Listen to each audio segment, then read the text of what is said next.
when I was on the computer last time to see how it works. So we're live. Right on. Yeah. How's the weather out there? Been raining? Cold. Yeah, it was raining. You guys working undercover now, or you still? No. Yeah, we are down in St. Thomas gas station there doing the ladder, like the access to the roof. Okay. It's flat roof, right?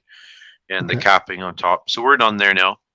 Okay. A little bit of stuff to finish on the interior, but we don't do that ourselves. So yeah, outside. You guys waiting for the nice weather to show up, eh? Well, yeah, we'll say that. It's been awesome. Say that. Actually, we got a ceiling to put in here. Probably do Friday, Monday, but 95% of our stuff's outside, so it is what it is, right?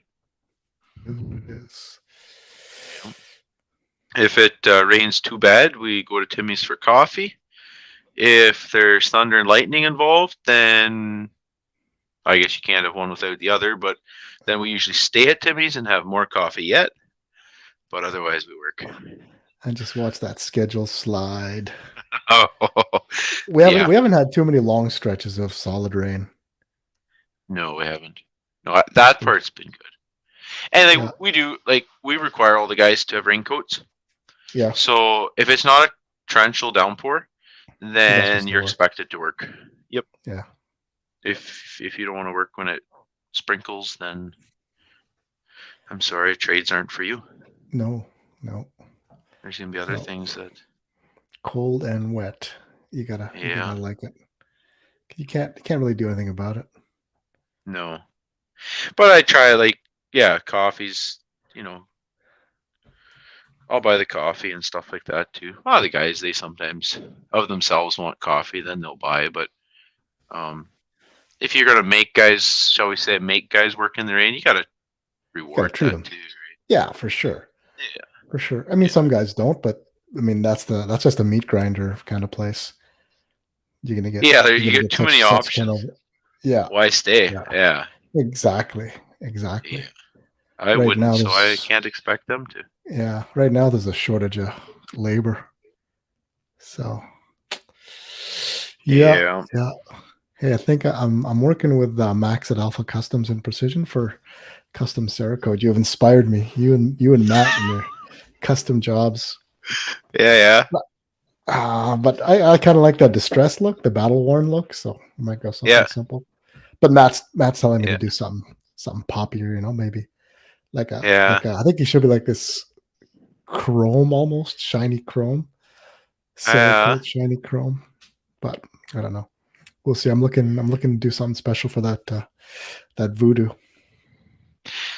Yeah, because I am a little bit I don't actually enjoy. I don't know if that's the right way to say it. See if I can. No, it doesn't work. Oh yeah, back. Yeah. Oh yeah, there it is. I don't like those bright colors like that. Yeah, it's not my cup of tea, really. I think it is now, John. But it goes the identity thing, right? It's unique. Yeah. And I'll put it back to my ugly face here. It's just and that's why I like. In a sea of black and grays, you want something that'll kind of stand out a little bit. Yeah, it's a race gun. It's not a hunting rig. Yeah, exactly. And so, I like browns and tans and stuff. If I was to do what I think looks good, it'd be all based on earth tones. Yeah. So your browns, your tans, a little bit of green, more camo style. Multicam. Yeah. Rob says you got to call it the Wasp. All right. I didn't think of that. Yeah. All right. So we're gonna go live. We're gonna go live. Oops, sorry. I don't focus on me. So let me just get the video running, and then we'll be back in a second.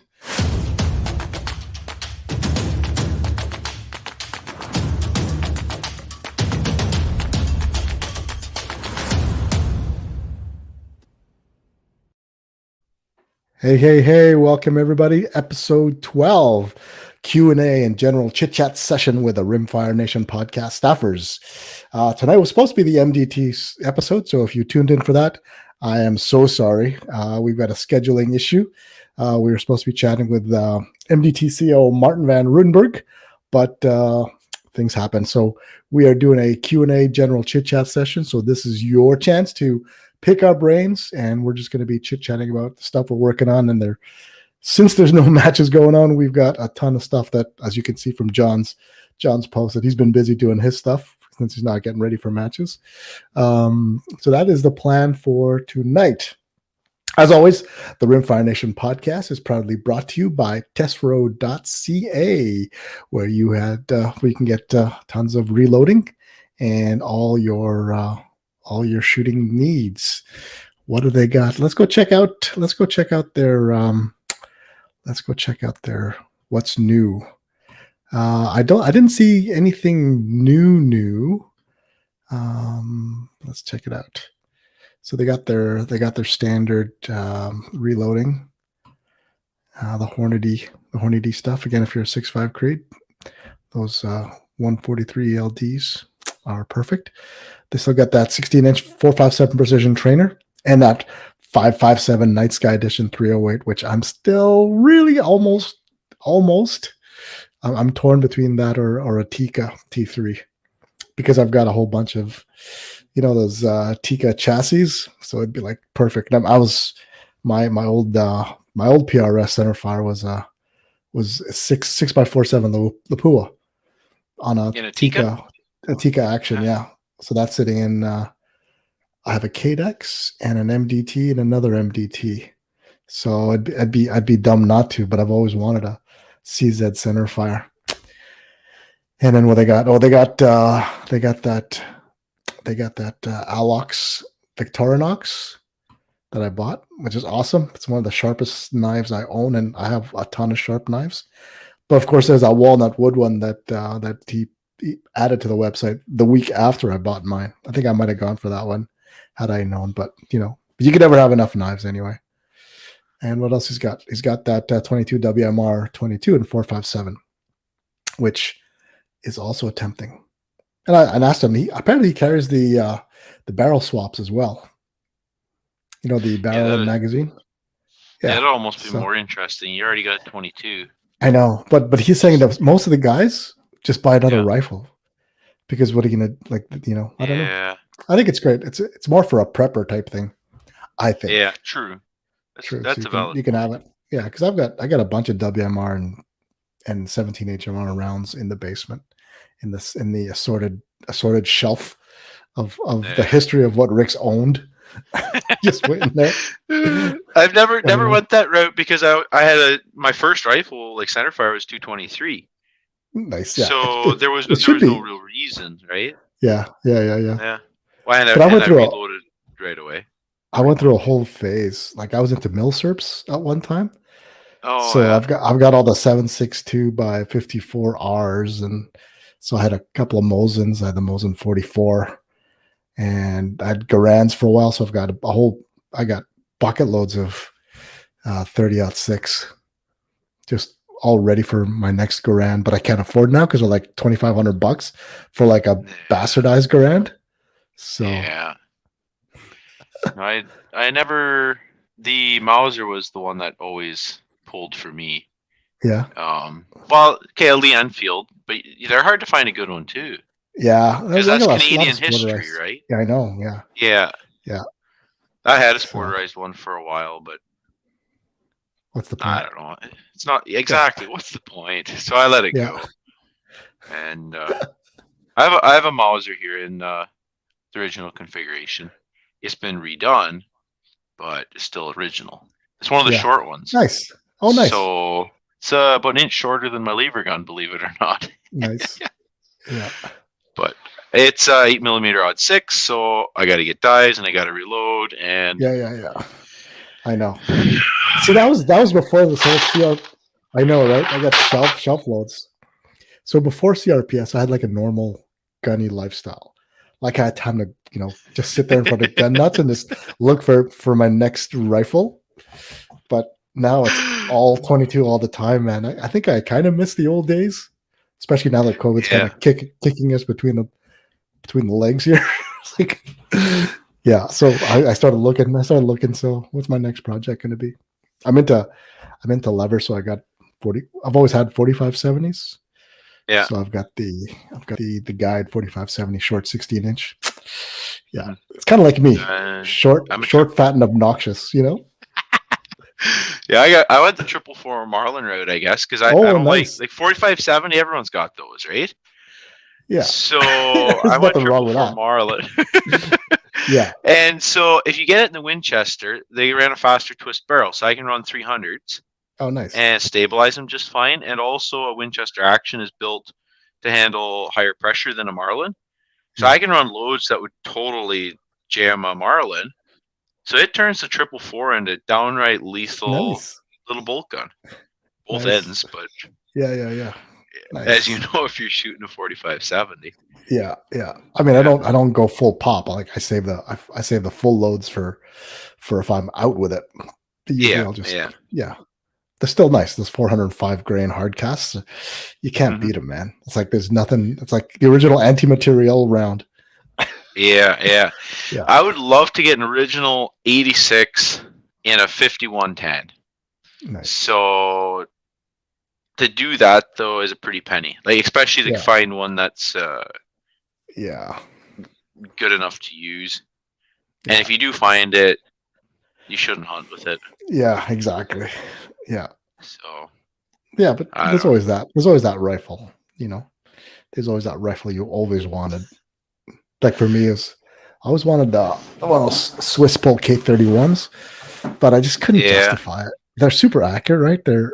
But I just, for whatever reason, I said, can't really find ammo everywhere.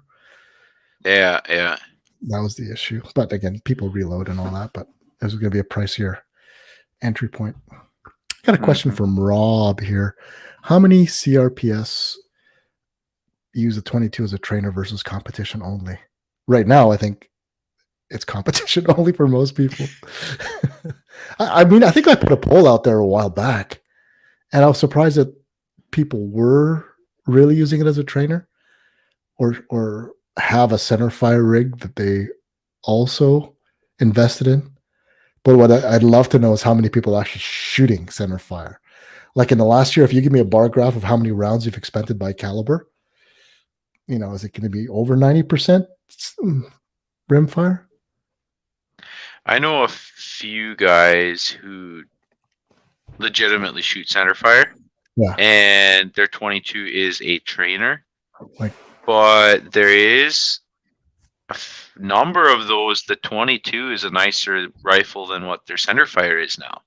Yeah. So in the last 2 years, I think it's kind of flipped sides. Yeah, because it's new, right? It's new. Yeah. Unless you're getting into the 6 mil, 6.5, whatever's you're getting into it, then there's a segment of the shooters that are kind of diving down that rat hole. So I think the rat hole is kind of going two ways, right? They're either doing 22 competition or they're in that 6 mil. Let's play with it, right? Mm-hmm. Like maybe some guys are still playing in the big long range stuff, the true ELR shooters, right? There's that segment. That would be interesting. Yeah, it's too expensive for me. Like that's the other end of the scale, you know.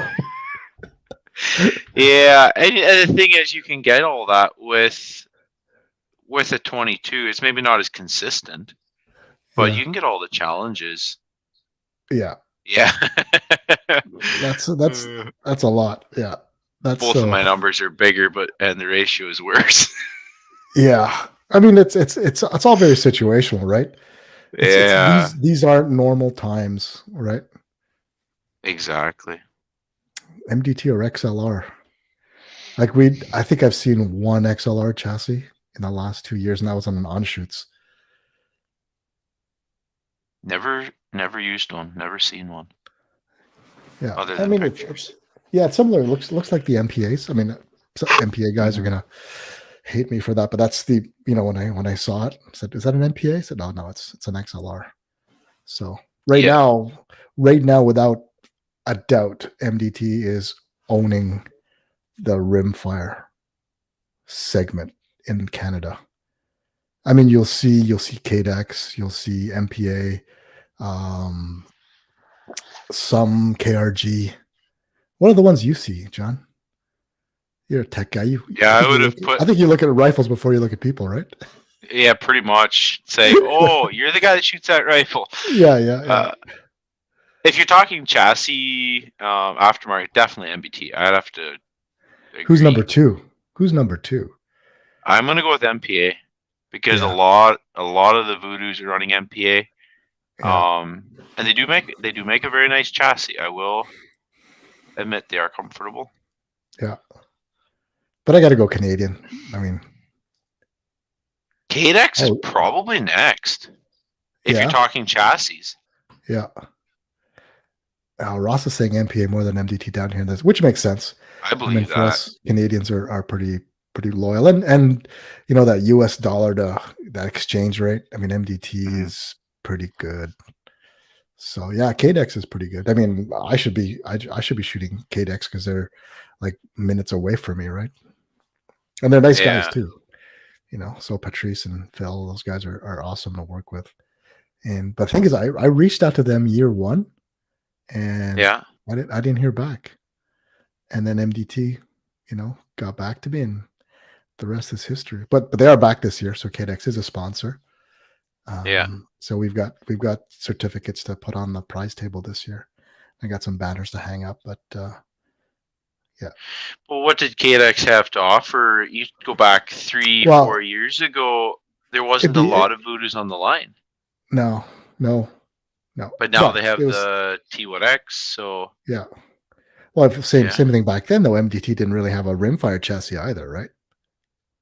True. Yeah, true. So that is they're just saying, hey, you know. But now, because MPA would have had one for a CZ before MDT did. Yeah. I didn't have any connections with MPA though. Like I always deal with people I know, people who know people, and kind of connect through. Yeah, it's kind of it just goes organically. I do agree that the holdup with the MPA up here is the dollar. Yeah. Like I don't know how it is for them bringing the Canadian stuff down there. Yeah, but all the custom actions are made in the States though, right? So we don't really have. Yeah.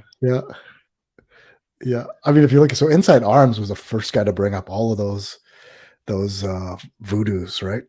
So that's who I was working with, Andy and Harley at Insight, and they were bringing them in with J. Allen Enterprise chassis, right? So you're looking around almost $5,000 all in. Yeah. And I was starting to see them, and I was surprised how many I saw in the second year. I'm surprised too how many J. Allens you see. Yeah. But I think that's from the original. They're very comfortable. They are, but again, the price point, like for me, it was out of my snack bracket. But yeah. Everyone who's shot one or uses one loves them, right? Mm-hmm. PDC custom chassis, G5C. I'm not familiar with that. You, John? I've seen pictures, but once again, it's a chassis I don't know anyone who has, or I've never seen in person. So who knows? Yeah. I think that is one thing in the States. They got a lot of variety, a lot of options. Yeah. Like, how many options do you need, though, John? Hey, Kevin. How are you, buddy? I can't hear you, buddy. Is your mic on? So Jeff Cobb said MDT ACC chassis then. So if you wanted to know what's the most popular chassis out there, it's probably the ACC. Without a doubt. Like, I see some XLSs. Kevin has one. Matt you has have one. I do. Yeah. Like, they just work. They're solid.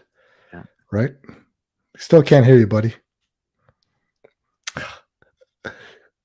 Now we can talk at him, and he can't talk back. This is quite an opportunity for me. Yeah, so we could actually put words in that. So what Kevin is saying is, he doesn't even look like he hears us. He can hear us. Nod your head if you can hear us. It's like it's the worst nightmare for Kevin. Like it's like he hasn't been on in a couple of weeks, and now we can't even say anything. MDT chassis for 457 11. Is it $1,200? Is it that much? That's I guess it would American. be. Yeah. Yeah. So it does. So there you go. Right. Okay. They can take it down there for 1,200. Yeah. We bring it up here, like a MPA. We're talking 1,500 and something. I believe. Yeah. So or a couple hundred more than the ACC. Yeah, but choices. But again, I've been running it for a couple of years now. 3 years. So this year, I'm going to be shooting the XRS chassis with the arc rail setup on my 457. Yeah. If I shoot the 457, if I don't forget my mags at home. and have to shoot an unshot rifle. Yeah. I look like a complete noob, like doing my first mag change, John. It was embarrassing. For those that don't know, the second match of the year at John's place, I had brought my rifle but forgot my mags, and I wasn't going to hassle people for mags. So I said, "Oh, we have that Rim-X loaner, so let me shoot that." And John had dialed it in that morning, didn't you? Or the week before? The week before. So you got it the week before? Yeah. I had it for a while there. The week before, and then so he had tweaked it, adjusted the mag. And but I gave you one of my mags too. Yeah. I never said that one. Tuned. Yeah. Correct. And for Rim-X, for those that don't know, the Rim-X magazines are tunable for the action and chassis combination to make it feed reliably, but they're a little snug. And I didn't even know that. So I thought, oh man, my mag latch is just pooched. I can't get this out. Apparently I gotta super yank it. Hey Kevin, do you want to? Hey! I figured out what the problem was. Yeah, what was it? You didn't have your mic in? No. That I feel like an old man here. Well, you are, Ralph, compared to the rest of the world nowadays. On my keyboard, there's a mute button, and it's lit up. It was telling. It was helping you out. Yeah. Anyway. Yeah. So it was my first. I think those were the first rounds I put through that rifle. Was at that match. So stage one was a complete train wreck for me from a mag change perspective. And you know those mags, you can go two ways, right? So I was going bullets backwards the first time too. Yeah. I think Matt had video. I think he posted my performance as part of his stage summary for stage 10 there. That was nice. So, yeah. This is just proof. Train before you shoot. Yeah, never do it. Yeah, never do anything the first time in a match, right? Yeah. I was first time using that scope too, and it was it was good. What you have on there? The Cronus or the Cronus? Yeah. No, the Cronus. That one's got the Cronus. The Cronus, yeah. Yeah, but it's going to be swapped out to the Minox LR. Oh, so that wasn't around. That wasn't around at that time. Barrel size 18 or 20 inch. I think both are the same, right? At that point, there's not much. Yeah, unless you're going to run an ACC, then you want the 20. Yeah, because it looks stumpy. No, the extra 2 inches at the front will give you more weight to help balance the rifle. I don't think 18 will clear the front of the ACC. It won't. 20 will do it with a muzzle brake. No, I have the MTR and mine clears it by about 1.5 inches. Probably. That's what she said. Yeah. I don't know what you're clearing with 1.5 inches. I don't know why she would say that, but yeah. That's so I can get on the ride at Disneyland. Yeah, exactly. And what else? Yeah, because what do you have, John? Yours is 26? 24? 26. Still running the big, and that balance okay? I should have gone a slightly heavier contour. Yeah. But you got to remember too, if you're talking, I run 4 internals and 4 externals. Holy crap! 4 sets of externals or 2 sets? 2 sets, 2 pairs. Okay, yeah. But you have to remember a 700 footprint action is a fair shot heavier than a 457 too, right? Oh yeah, that's true. Because for mine, and you got the aluminum buttstock, right? Yep. Yeah. The butt pad, that butt plate, whatever it is. Yeah. Yeah. Okay. But Kevin changed his too.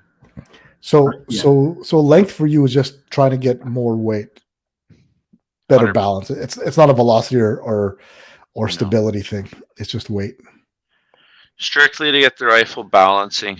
If you're talking performance, accuracy, all of that stuff, I don't really think a barrel length is the factor. Right. It's more about building a stable shooting platform. And that is a downside to the 700 footprint that I never considered. My magazines are heavier, my action's heavier, so I'm going to need more weight up front to balance. To balance it. Yeah. I still need quite a bit though. Like, so I have the ACC with the 457, and in order for me to get a reasonable balance point forward of my mag well, I have 3 sets of external weights and 3 internal weights. Holy cow! So is that like an 18-pound rifle at this point? I think it's probably around. It's around there, right? 17, 18. I've never measured it weighted. So yours, John, you're probably running around 20 then, right?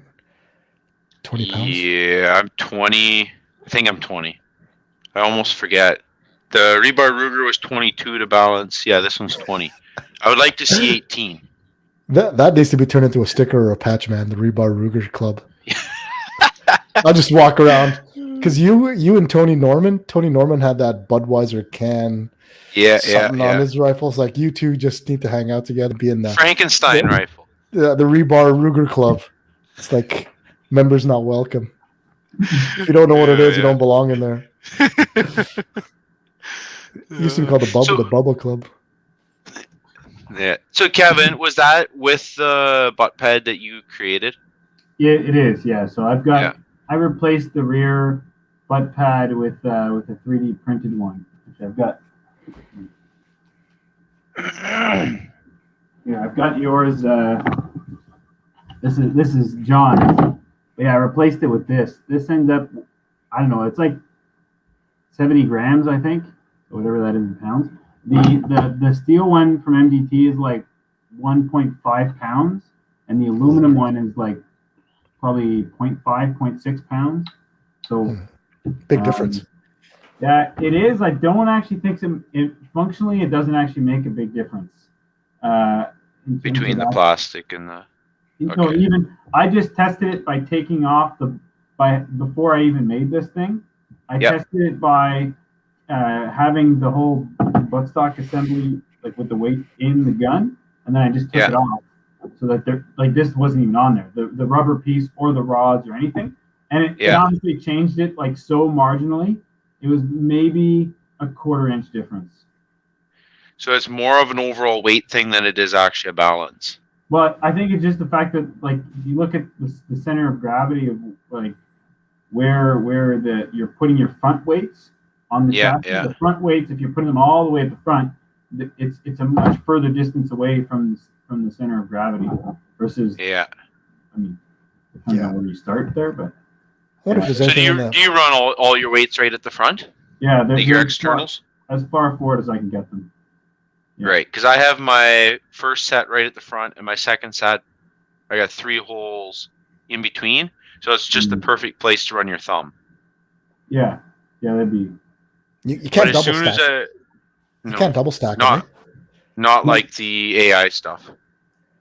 Someone just got to have to machine it, right? Oh yeah. It'll get so wide at that point that you won't be able to get it through like barricades anymore. I got the rebar Ruger through. Yeah, John's an expert at that. Yeah, exactly. So at Ron's in the treehouse, you remember we had the one last year, the first match last year. You had to shoot between the wall and the tree. And the tree. So guys are sticking their nice rifles in there really careful, like, because you wouldn't want to damage them and trying to wedge a bag. Me, forget the bag. Rammed the rifle down in there until the rebar jammed in the V, and I was rock solid. Did you swap it up for like even more serrated, sharpened rebar?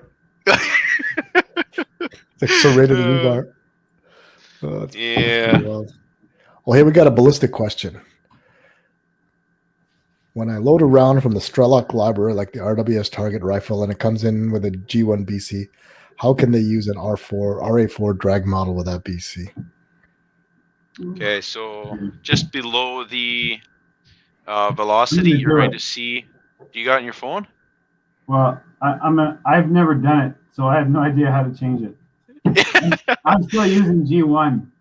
Matt told me about this whole RA4 thing, and I just ignored it. But I'm gonna do it. And that's the thing, like it doesn't matter for CRPS distances. Okay, so I think what you do here. All right, let me get this in frame. Wait, let me maximize you. Yeah. Look at this here. Okay, so you got to go to if you start on the home screen, go to your rifle, and go to your ammo, and then you got your drag function. I had different ammo, but it doesn't matter. Go to your drag function, and then just do R4A. Okay. Or RA4. Sorry, RA4, and then go OK. But I'm not going to do that because I don't actually want to change it. All right. Thanks. Yeah. Thanks, so Kevin. when you do that, your BC number will be different than it is with G1. So don't expect the same BC number to work. So then you will have to change the BC number to match actual drop. Have you found, John, that you actually end up having to tune that RA4 number? You have to true it? Yes, because nobody knows what the RA4 BC number is in general, because everyone talks G1 BC. Okay. But the advantage I found is you're going to track closer to reality out to about somewhere between 500, 450, 500. But does because Matt and I were playing around with it. He had his phone set to RA4. I had mine just the regular G1. And they seem to be pretty close, probably within I'd say a mil, within 0.1 mil out to maybe 300. Yeah. But is this RA4 thing? Is that a new model? No, been around for a long time. So if you were to go to CRPS distances, 350 yards does not matter. If you start talking 400, 450, that's where it's going to show up. Mm-hmm. And in the ELR, it's going to take more yet if you're going to want to have one profile to go to 700. It's going to take more than one profile. It's either that or you're going to have to use multi BCs with this RA4 thing and G1. Yeah. If you're using it for that, understood. Yeah. Okay. But the RA4, if you true at 200 yards with RA4, you're going to be good to 400 yards. No questions asked. None of this needing to find a range where you can shoot 400 yards. Mm-hmm. The G1 isn't going to be as close. Okay. It'll still work if you have a big target. Yeah. Which everyone does past 300 anyway. Exactly. Usually it's a full-size IPSC, so it's so tall. Yeah, exactly. You pretty much can't miss. Yeah. That's actually something, I don't know what the topic is for this podcast, I'm going to be honest, but it's Q&A. We're just chit-chatting. We were talking about everything before you jumped on. Even had centerfires going for a bit. Yeah, we had milsurps going on, buddy. Holy moly. Okay. I want to get back to that. Is that actually a new question? I actually miss talking centerfire, you know? I don't even own any real centerfires anymore. I do. I have a couple illegal, prohibited, I'm a criminal gun, you know? And only if you take it out. Well, I mean, they're not, I can't. I couldn't take them out because YouTube won't let me. And then I sold my Savage and my other stuff because honestly, I don't think I'll even have time to do anything other than Rimfire, you know? That's crazy. The whole centerfire reloading game, I did that for a year and then I got over it. Oh man, I did it for many, many years. Yeah. I might have done it for a year and a half, I would say. Pistol and rifle. How do you? Pistol and rifle, like multiple calibers in pistol. Yeah, I reloaded. I started shooting IPSC, and then so that's when. Yeah. I used to reload 9mm and really heavy bullets. IPSC is one of two things: you either have lots of time or lots of money, right? Yeah. So I didn't have the money, or I shouldn't say that. I may have had the money. I don't have the money I wouldn't justify spending it on gun stuff, you know.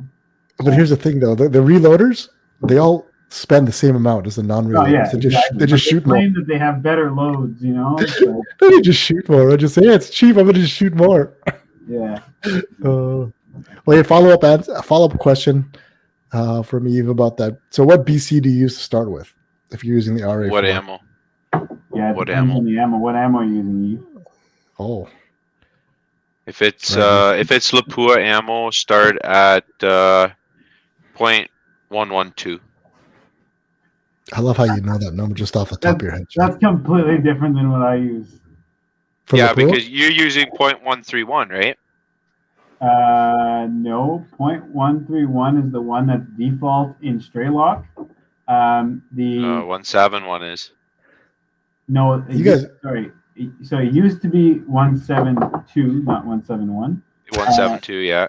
Yeah, 172. Oh man, I'm trapped on the wrong call with these two bozos. They're arguing over what is the default BC. Yeah. RWS target. Oh, I don't know. That'd be a good question. Here, I'll show you where to find it. There, you. You wanna. If you have Straylock, you can do this for anything. As far as a starting point, your starting point should be Straylock. You wanna throw throw this on the big screen there. Oh, sorry, boss. There you go, buddy. But those BCs are only going to be good. No, actually, there's. Yeah, carry on. Anyway, so you're just going to go to your ammo, change cartridge, go to add, fire that open, and then when you're here, you're just going to scroll to the bottom. There's this little like multi-caliber button. You click on that. It's going to download a database. You find the bullet that you want. So you're saying you want RWS. RWS. Rimfire Nation answering questions. I don't know. Let's just assume it's rifle match. Which one was it? RWS target. Target rifle? Yeah, I guess so. Yeah. So target rifle. What does it say? You can see it assumes your BC of 0.111. That's for a G1. So you just click on that. It'll load it up, and then it'll start off right here at 0.111, and you can change this as you need. So if you change that to RA4 now, what's going to happen? Okay, it's going to keep the same number. Uncomfortable. So it's going to keep the same number. So if I go to this, and then if I go to RA4, I got to click OK. This is like wearing reverse glasses. It's going to keep it. It didn't change the BC. It won't, no. Huh. So if it is actually saying .111, I'm not familiar with the RWS. Is it a flat nose? Because that's a very low BC for 100 yards. So, like, typically what you find in there, like your .172, that's a 100-yard BC. So, having a BC that low makes me wonder if that BC is for further distances. But I have no experience with RWS. If that actually is a 100-yard BC, you're going to be something like a 0.9. No, 0.09 RA4. I want to look up CCI standard. You know what the BC is on CCI standard? Is it a 130 something, 137, 136? 123. Oh. Yeah. And what did we true that one out at? Oh, I don't know. Does this keep working?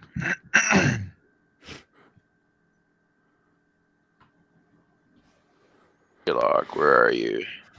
Oh, we got a question. Suggestions for bipod Arca rail for production. Harris bipod. Yeah, or a Harris bipod knockoff. Knockoff, like a Caldwell or no name? The Caldwell ones. I know lots of the Buy American guys here are going to hate me because when it comes to non-essential products, I'm very guilty of buying the knockoffs. No, there's a Caldwell. Anything you buy from Cabela's is going to be junk. There's a specific brand on Amazon that is extremely good. They're like they have the same length. The spring on them is the same length. You know what? I have one. You don't know the brand. I think John's frozen. John, you're frozen, man. Yeah, because I'll or find holding it. really still? Oh, because you're doing on your trying to activate your app there. Yeah. Yeah, but just the Harris one. This particular knockoff compared to some of the other knockoffs, I'll get the name. The spring here, I mean, it's covered in like a rubber, but it's like 3 inches long, and it actually has a lot of tension. Yeah. The cheap ones you buy at Cabela's, they're actually more expensive than this, but the spring is only like half, not even half the size, so it folds in on itself like without any force. Versus this one's got a lot of spring tension to it. Yeah. Did that come with that lock lever, or did you add that? No, that's the thing. It comes with the lock lever, so it's no way. Yeah. That's awesome. This thing's like, I think it's $49. That is the best deal with that lock lever. Is huge. Yeah. It comes with the lock lever. It works very well. I've been using. I'm not even lying. I've been using the same bipod since 2018. Yeah. So if guys, if you're looking for a bipod, that long lever to lock the cant is huge. Otherwise, you'll never get enough grip on it without using vice grips to tighten that thing, and you're just going to get a floppy bipod, and no one likes a floppy bipod. So, we'll see if we can find that brand, and we'll post it up there. After that, then you're looking at one of the new, either depending on your budget, obviously. There's not much between the 100, whatever. This one's probably, you said, around $40-$50, Kevin? Yeah, it's 47. I have it up on my screen, actually. Why do you share it? You're supposed to be sharing it. First of all, I gotta respect our sponsors. Buy quality products that last a lifetime. But if you don't have the budget for a MDT SkyPod or a KDEX, never mind. Let's not talk Light. About it's. Maybe I'll say it rhymes with. But for guys trying to just getting into it and not sure they're going to stay into it, if you get a Harris bipod. But again, because this one's got a lever on it as opposed to the knob, I'm leaning toward this one as my default recommendation. Anyway, we're just waiting. I know anybody, like any true PRS guy, is going to say, "Oh my God, you're a disgrace for buying one of those." And whatever. Yeah, but guys are just starting out, though, Kev. It's I'm not going to. I still use it. I know, but I'm not going to tell a guy who's I don't want them to spend more on their bipod than their rifle, right? No, and I mean, don't get me wrong, Harris is a good product, but I can, there are other options. Yeah, exactly. Yeah. So, you gonna put it up there, buddy? Yeah. Do you want me to share my screen? Yeah, please. Yeah, okay. At your own risk. This is what Kevin, for what it's worth. This is what Kevin shoots. Yeah. I use a Harris. And I was using the Falcon Light, and just this week we received the. You guys see everything? The SkyPods. You're the guy. You're the guy that does it all the time. So which one is it? You just put in like tactical bipod. Hey, that's a copy. That's a knockoff of the AccuTac for $30. This one? Oh no, it's not. It's a split. It's an M-Lock one. Nope, the one specific. Like, look for this Amazon choice one. I think that's awesome. I've bought this. Like, I've been running the same one for 3 years. It's 6 to 9 inch. Look for the one with 95 reviews. It's got no name, like at all. Okay. It's completely free light. There you go. So that's definitely the one. You can stop. I'll stop sharing now. But so far, I think Shannon's using it. My uncle's using it. I'm using it. And then I have a spare just in case it breaks. But I've never had to use it. So yeah, do what you want. Thanks for sharing that. Yeah, for what it's worth, that's what Kevin's using, and he's been happy. Look, he's an IBI MDT compatible chassis.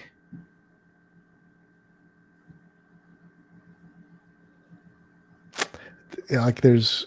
So if you're gonna invest it, like there's, like chassis is such a personal choice though.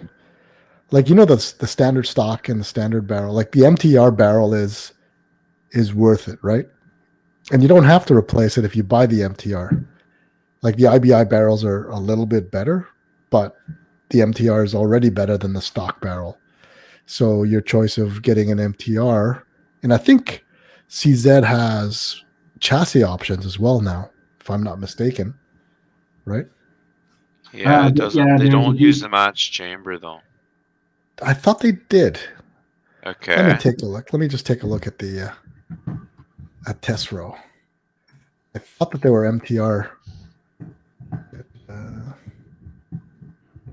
I also did do the MTR. Varmint Precision Chassis.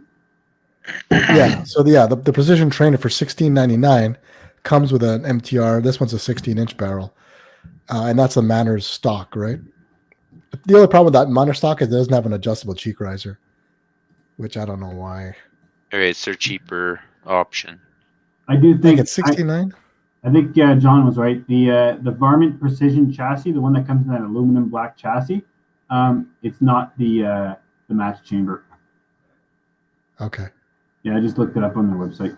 That's too bad. I mean, if it is, they're not mentioning it. Yeah. Yeah. That's too bad. It's disappointing because that would be a killer setup for a guy who wants to run a chassis. I don't want to say this conclusively, so take this with a grain of salt, but I don't know if the MTR chamber really makes a difference, because I've seen some guys, like, you look at back whenever I obsessed about groups, I would look at like 452s and 455s and 457 performance, and I think this was like way before the MTR even came out. They're still producing like on average like 0.4-ish, 0.5 at the worst group. Yeah. You know, when you do a 5x5 there, so I don't think I would ever hesitate buying another CZ because it didn't have the match chamber. Right. CZs in general are just so good. I think I'm. Are you a CZ fanboy, Kevin? I wouldn't say I'm a fanboy, but it kind of sounds like it though. Here's what I'm actually in the middle of doing a Tarion certification course to get my home building license, and I'm currently in the accounting section of the course. Okay. You may as well stop, Kevin. Which is terrible. But there's a section on it I forgot it now, but it talks about your cost to benefit ratio. You know. Yeah. I would say the CZ definitely has a very good cost to benefit ratio. It does. So you'd have no problem taking a CZ 457 synthetic, maybe changing the chassis and a good scope and shooting the season with it. I don't like the look of the skinny barrel. But look, like, let's say that you were like, you couldn't see your barrel, you know, performance wise, would you be able to tell the difference? No, I mean, there's weight there, so probably, but no, I don't. I really doubt that the barrel has any. I think CZ barrels in general are probably pretty good, and I all I have to compare is. Quite a bit, I would say. I own two CZ MTRs. They both shoot identical.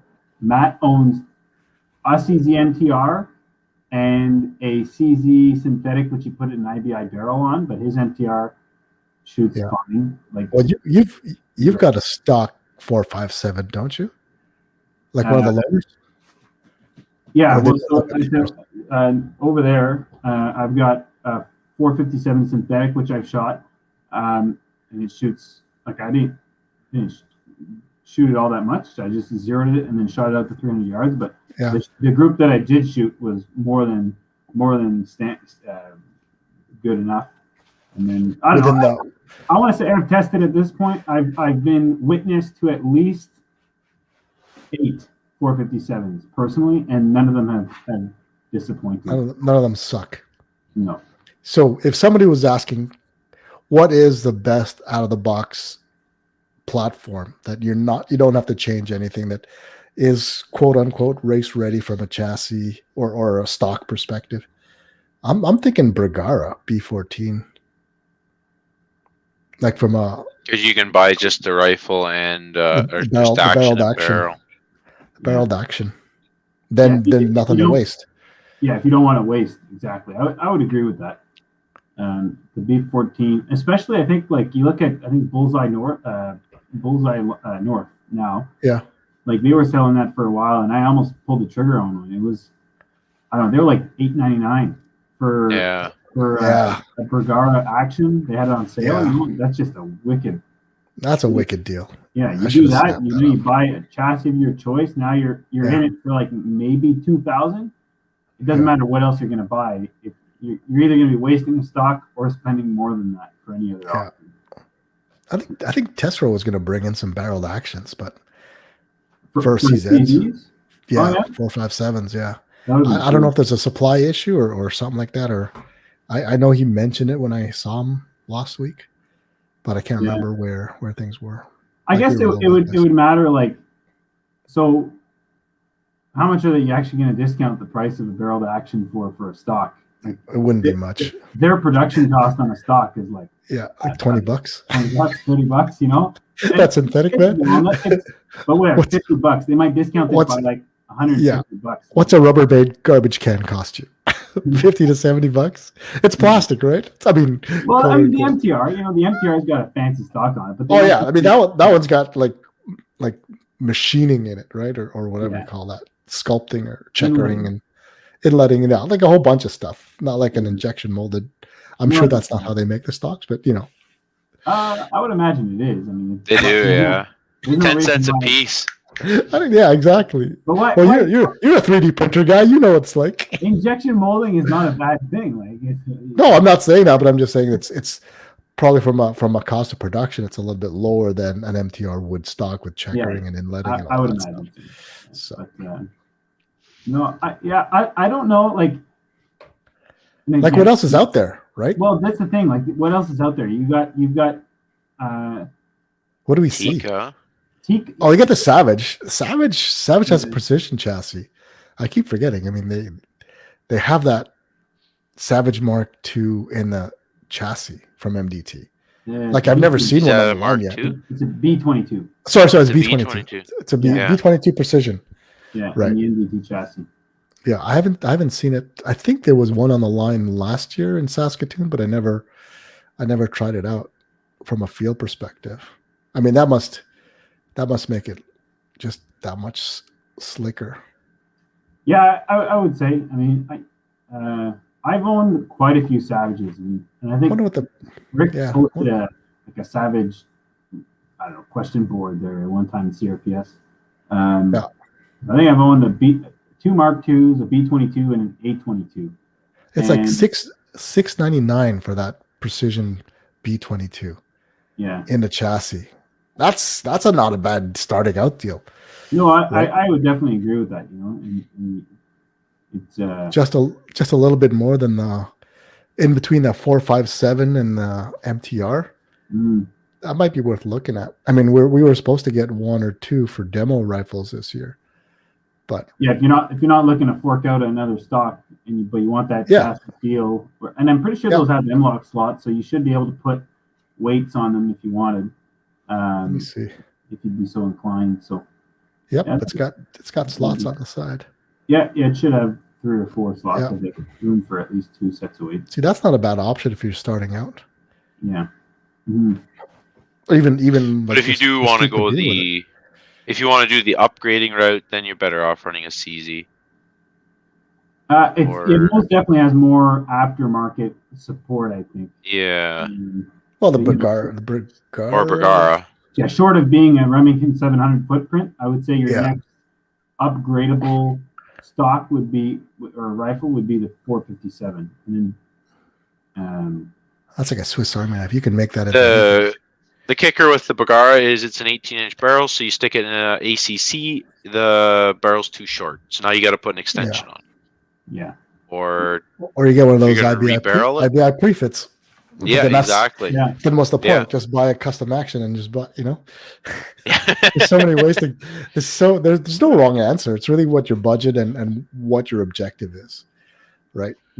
If you know you're going to go to the top anyway, just go there. Yeah, I mean, if you take the top 20 shooters, and everyone take off your scope and pass your rifle to the guy beside you, put on your scope and have the right dope charts, I don't think you'll see the standings change, right?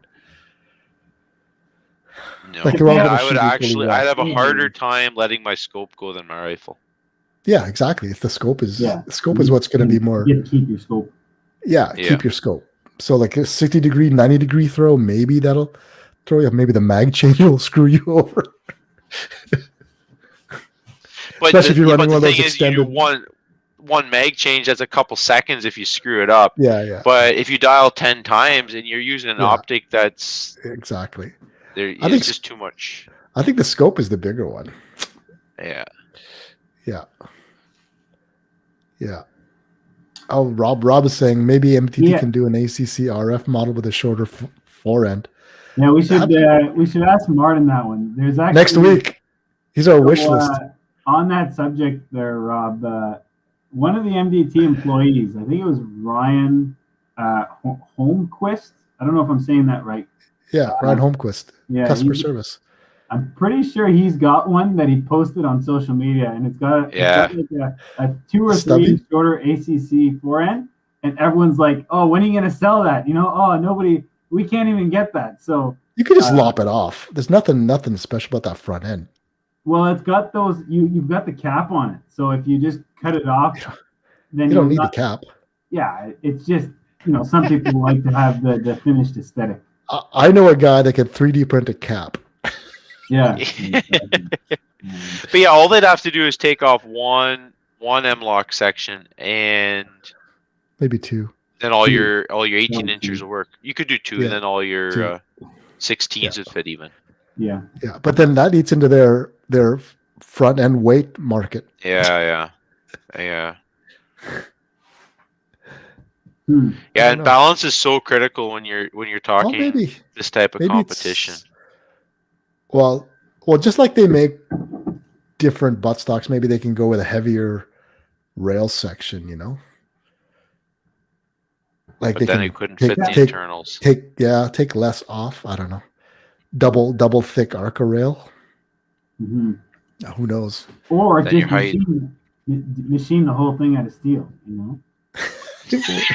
Back in the old days. These are all great ideas. We should be writing these down and just walk through these with Martin next week. Or better yet, uranium. It's nice and heavy. Yeah, depleted uranium. That'd be awesome. Uranium, and covered in a nice polymer, so you don't end up with radiation poisoning. I'm gonna go the other way. I'm gonna go the Grey Birch Foundation chassis, ultralight.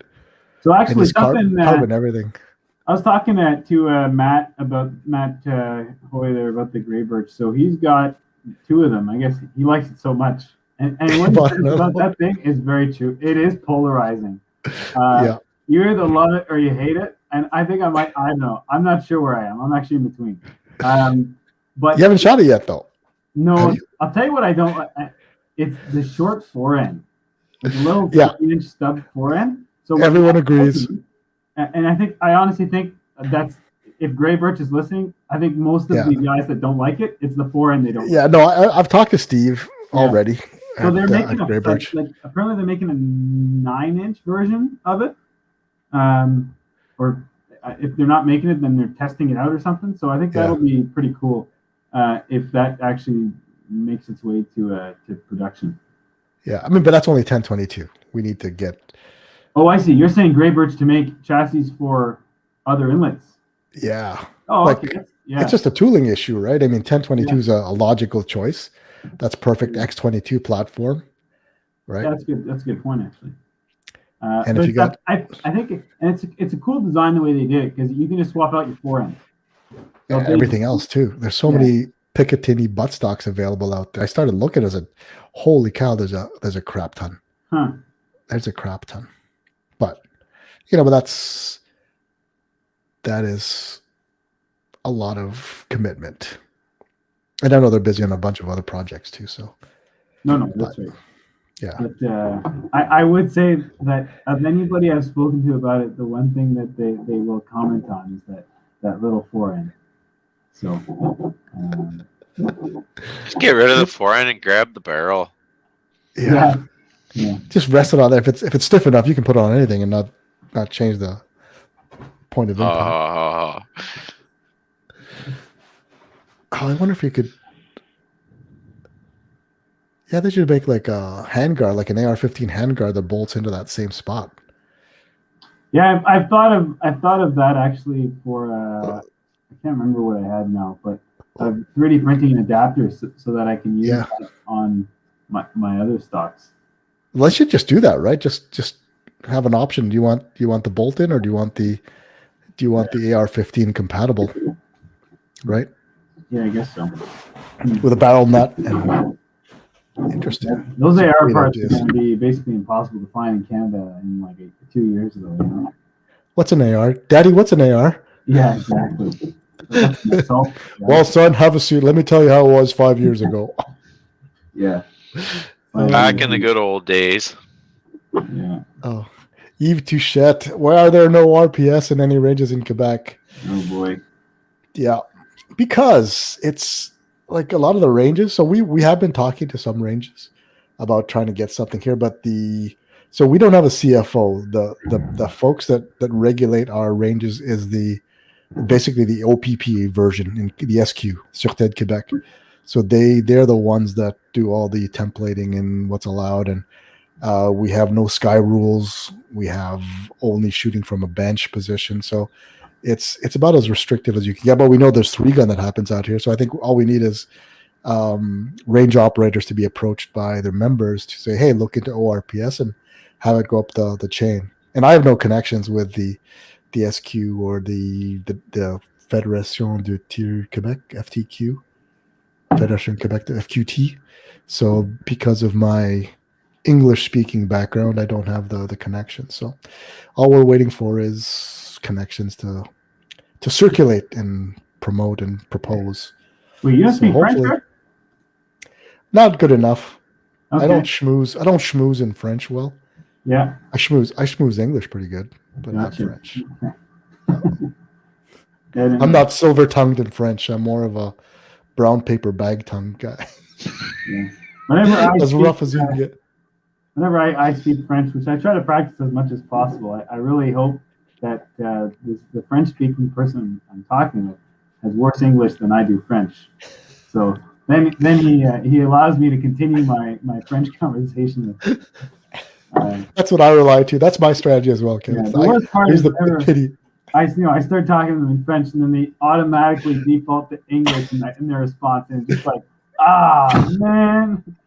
It's no shame. There's no shame, Monsieur Goyette. Yeah. Oh man. So summarize. Out of the box, rifle for competition. That you won't have to change. So you start off with a B-22 precision. It's probably the lowest cost of entry for a precision type rifle. Yeah. I mean, there's the Ruger Rimfire precision, right? That's a little bit more money again. Is it? No, it's $699, $599, $699. It's around there, right? Thomas actually brought up a good point. I mean, you're going to have to pay a little bit more coin right out of the box, but the LRP, the CZ457 LRP, I don't think it offers much more advantage than the MTR, to be honest, but it does have an adjustable cheek cone. Well, it's got the rail, 20 MOA rail with a fluted barrel. Hey, Thomas called in sick tonight. What the heck is he doing? Yeah, well, he commented. You're busted, Thomas. You're the worst guy to call in sick. You post comments.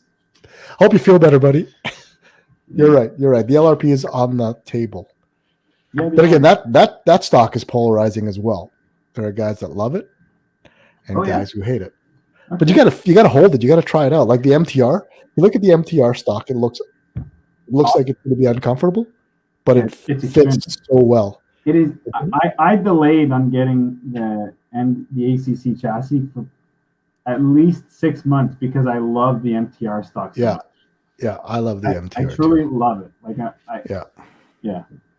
Like the XRS feels very similar, and the KDEX Strike Nuke feels very similar with that big palm swell. Like palm swell, exactly. Yeah. It's nice. It's nice. Mm-hmm. All right, Eve, I got your note. I will contact you. Actually, PM me with your contact info. I'm right now on StreamYard, so I'm not on Facebook. I will later on, but PM me with your info, and we'll talk about it. We'll see if we can get something going in Quebec. Merci, monsieur. I just exposed my ripped elbows. Because you're a working man, Kevin. Yeah.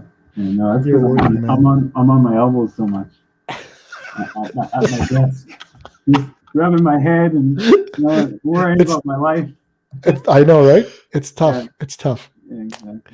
Man, this year, I got to be honest with you guys. This year is just scheduling wise with the maple seed and CRPS, it's a nightmare. It's a nightmare. I believe that. But there are worse people are going through worse things. So I can moan and whine, but really I'm doing okay compared to others. So touch wood, it'll get over soon. So we got the LRP. I mean, like we talked about this before, but 4.57 or the Tikka T1X, great out of the box rifles. Mm-hmm. The B-22 Precision, probably around the same money, right? At that point, maybe the 4.57 Synthetic's probably the cheapest accurate precision rifle you can buy right now. Yeah, you can get the synthetic for probably less than $510. I think you can get it in quite a few. It's a pretty good deal. Yeah, definitely. Obviously, Savage Mark II is out there is like almost half that price. Yeah. Right, but again, it's got a history of extraction issues, but I don't know after that. I don't know what the reliability. Like, do any of you have first? I guess I do as well. Like, the T1X is fairly reliable, I would say. The only thing I've had issues with is the feeding. Oh yeah. Like every now and again, the bullets will pop up in the magazine. Okay. And it'll jam. And some folks have complained about that in chassis. So before I switched it to the Strike Nuke, I had no issues. But in the Strike Nuke, I'd get 1 to 4 per match. Really? Yeah. And I don't know if it was a bullet choice, because I think the slipperier ones are more prone to do it. So the oilier ones, like the SKs, right? I didn't do any long term with Ely or Waxy or even just CCI standard. But that'll be once you start putting cycles through those Tikkas, I don't know if you've experienced any. No, I mean, I probably put, I want to say, at least 50 rounds through each one. Yeah, I haven't had any issues. Yeah. The magwell tends to move on those. So if you slide the magwell forward again, then it should work. Oh yeah, you think that's what it is? Yeah. Oh yeah. So I don't know if it has to do with switching it to the chassis and it gets bumped, and it bumps it back. Maybe, I don't know. Maybe. Sorry, I'm just looking at Matt Womfat's pictures he posted of his broken coil spring. That's why Matt's not on the call tonight. He's had a unexpected car repair, or actually he broke a coil spring. Matt, you can drive on that for days, man. I do it all the time. It won't ride any worse than it doesn't go back normally. Yeah. I just keep driving it. The big potholes there every 2 feet. Yeah, I mean, I've broken a coil spring on the Audi, and I've broken a coil spring on a Mazda 3. It's crazy. You don't need the road signs to tell you when you hit Quebec. True. It used to be a really bad one, like 10, 15 years ago, crossed into Quebec. But now they've paved that border just so that people don't get that. They wait until they get into Montreal for that stuff to happen. So they still haven't fixed Montreal. Yeah. I mean, everything's under construction. It's been 7 years since I've been out there. Yeah, it's almost done. I quit driving when I was, I don't know, that's like 7 years ago, 6 years ago, something like 7. Has to be 7. Yeah, everything was under construction. Everything is starting to finish up now, construction-wise. The roads down, like the 20 into Montreal is pretty much done. Yeah. So I'd probably get lost now. An on the Moose coil spring would be a fun prop to shoot from on an IKEA stage. Coil springs. I was trying to figure out like a wobbly stage where you're on the springs, like those playground plastic animal rides on a coil spring. Oh yeah. But I couldn't figure out how to make it happen, because you need that spring rate to be just right without being dangerous, and that's the thing, right? We Matt and I did under a control setting. We used a shepherd hook pre-COVID. Yeah. Well, yeah, this was maybe a year ago. And we just used the shepherd hook, right? Yeah. And then like at the bottom loop portion here where you'd like hang your targets into. Yeah. That's what you had to use to use as a bear. Shoot from? Nice. Yeah. So like you get on that thing and then like you're swaying all over, You might as well just freehand it. Yeah, well, I mean, exactly. It's pretty fun. Steven Nenadov says there's only one way to fix Montreal. You can't do that, Steven. Otherwise, CRPS head office is gone with it too. So then where would you be? Well, then we'd have a big swamp again. Yeah. I thought the muffler, like last year out west, they shot off the muffler that fell off my Dakota. Where was I? Yeah. I think I was just going Northern Ontario. Yeah, Northern Ontario. Like just past the resonator, like about 5 feet of my muffler came off with another muffler. And then we shot off of that for the first match in CRPS and kept shooting it throughout the whole Western Tour last year. Did you get a new muffler, or are you just going around with a race car? Still, it actually doesn't sound that bad. Oh yeah. Well, it sounds bad because I've got broken exhaust studs, so it's leaking between the block and the manifold. Yeah. And the heads are snapped off, so I got to get in there and torch them all off, and then weld. It's more. Yeah, it's more. Yeah, Corey, that's exactly where the muffler came from. I said, we need one more prop. Oh, let's do this. Oh no, who was it? I can't remember whose idea it was. It happened in Medicine Hat. We were sitting in the parking lot, and we said, what can we hang from this thing? And then we looked at the muffler and said, let's do that. Anyway, it was fun. You got to get Dodge to sponsor CRPS. I'd love to. I would love a truck that is not 15 years old. That'd be awesome. But I hate car payments, though. Like, I know where all the broken things no return on investment there. You can do better on guns. You'd think, right? So I'm going to keep going until it goes. Like, I've already replaced the transmission on it, so that's the major fear, right? Yeah. Great. I can get it. And you're pulling a trailer. Yeah. So I'm okay for a couple of years. Yeah. Yeah. Actually, Ross Vanderpool. There we go. Okay. Cargo netting. That's a pretty good idea, actually. It is. I've tried to find good quality cargo netting that won't break. Yeah. Yeah, and I haven't found any. But then you also need the frame to hold it up. Yeah, so that's the hard part, I think. Yeah. Or even like Home Depot fencing. Like the corrugated orange fencing. Yeah. Oh yeah. Like the plastic stuff. It's not with some T-posts. Yeah. But you got to be able to frame to climb up. I want people to climb up. Oh, okay.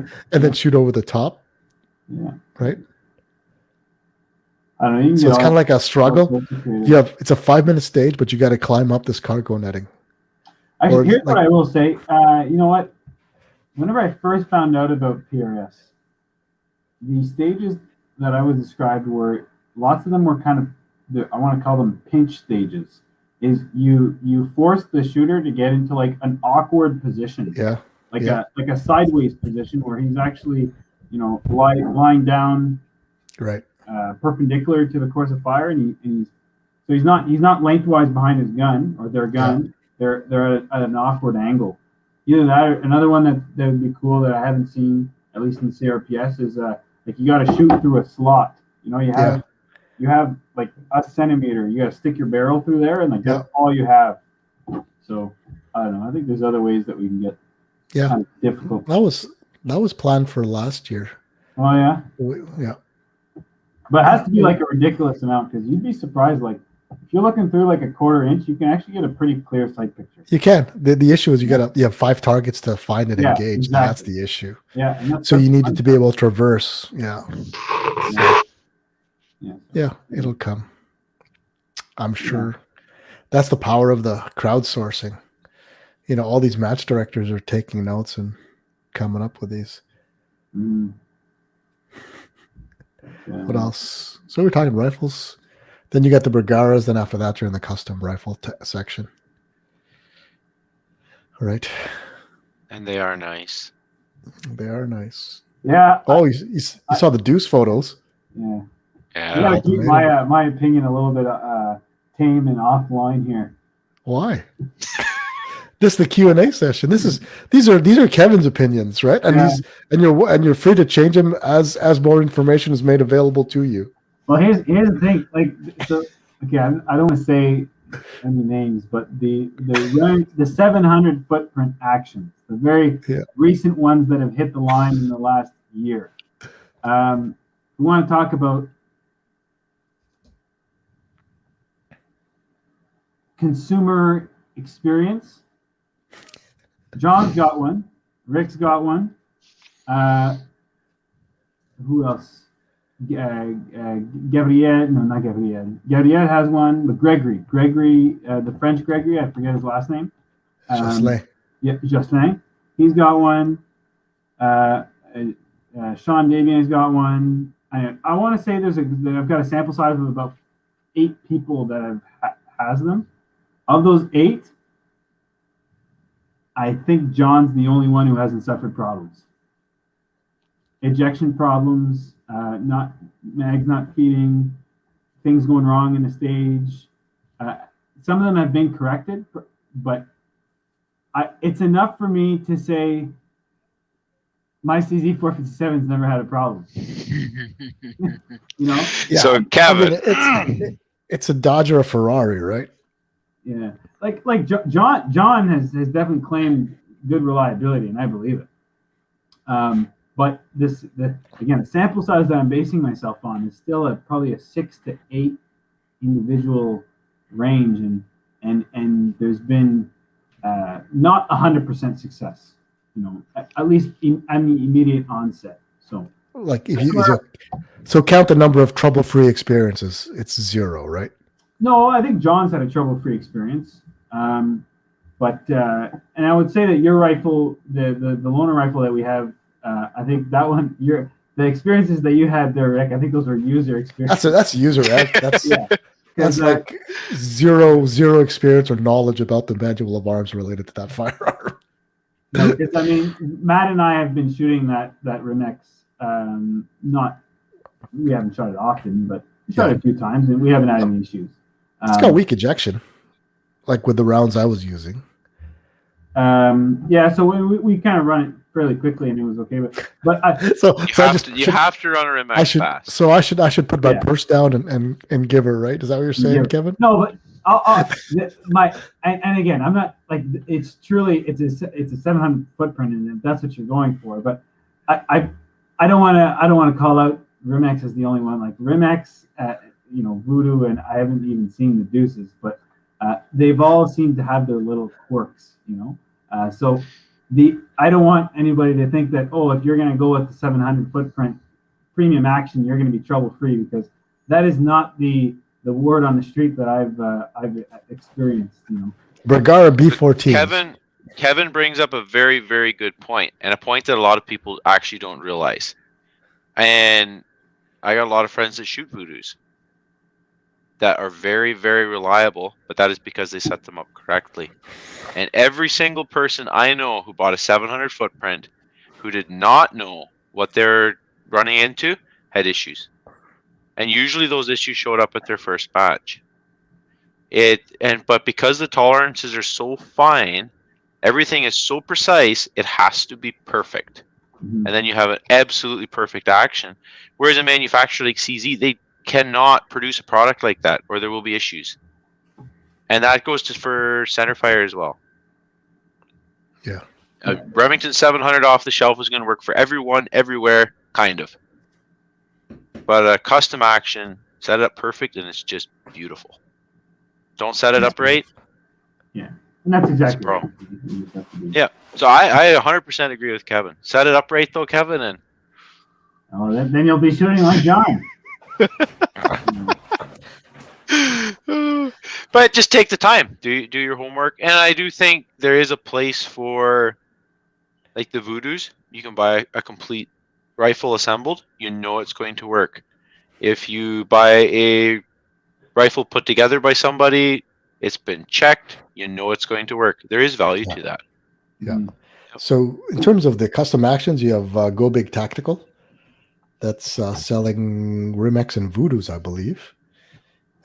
Inside Arms, I know that EM Precision, Shane Mansour, those guys are selling complete ready to run rifles. Who else? Anybody else? TAC out of Quebec sells them. I haven't talked to Eric in a while. I mean, they're not a sponsor, but nice guys. Buy local. I know those are options. Do they sell Remax and Voodoo? I think they do. I think I saw something. Steven's saying he's a budget-oriented shooter, all around Savage 822 or 1022, so clearly semi-auto. I mean, semi-auto. I mean, if you're looking to upgrade, customize 1022, right? If you're looking to just buy one action and keep it forever as is, 822 or 1022, right? But if you're thinking about getting into competition, the 1022 has a tons, literally and figuratively, tons of options to choose from. Yeah, that's pretty much it. Yeah.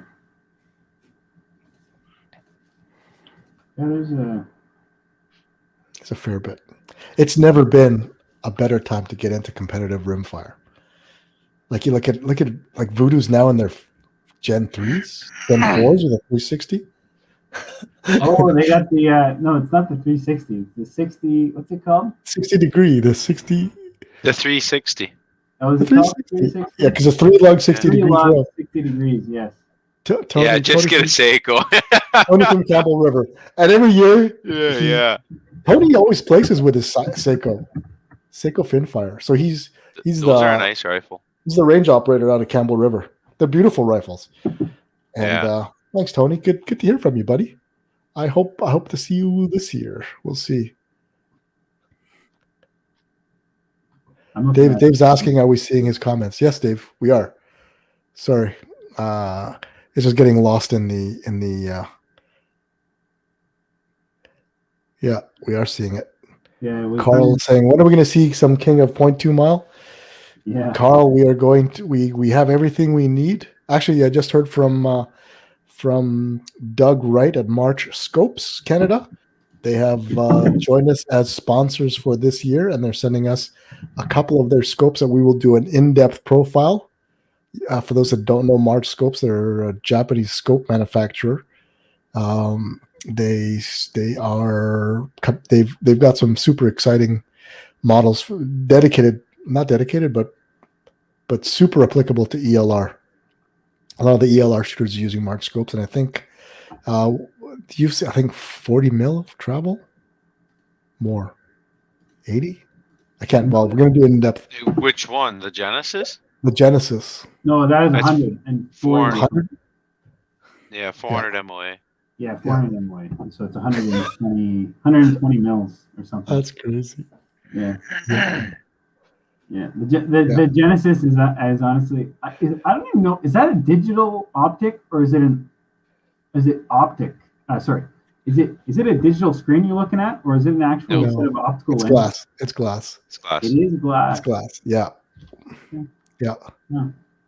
Yeah. Well, the only thing with it is you'll have to adjust your cheek piece just like you would have to if you're going to run a adjustable base. Right. What do you know about adjustable bases, John? Nothing at all. You have way too much time on your hands, man.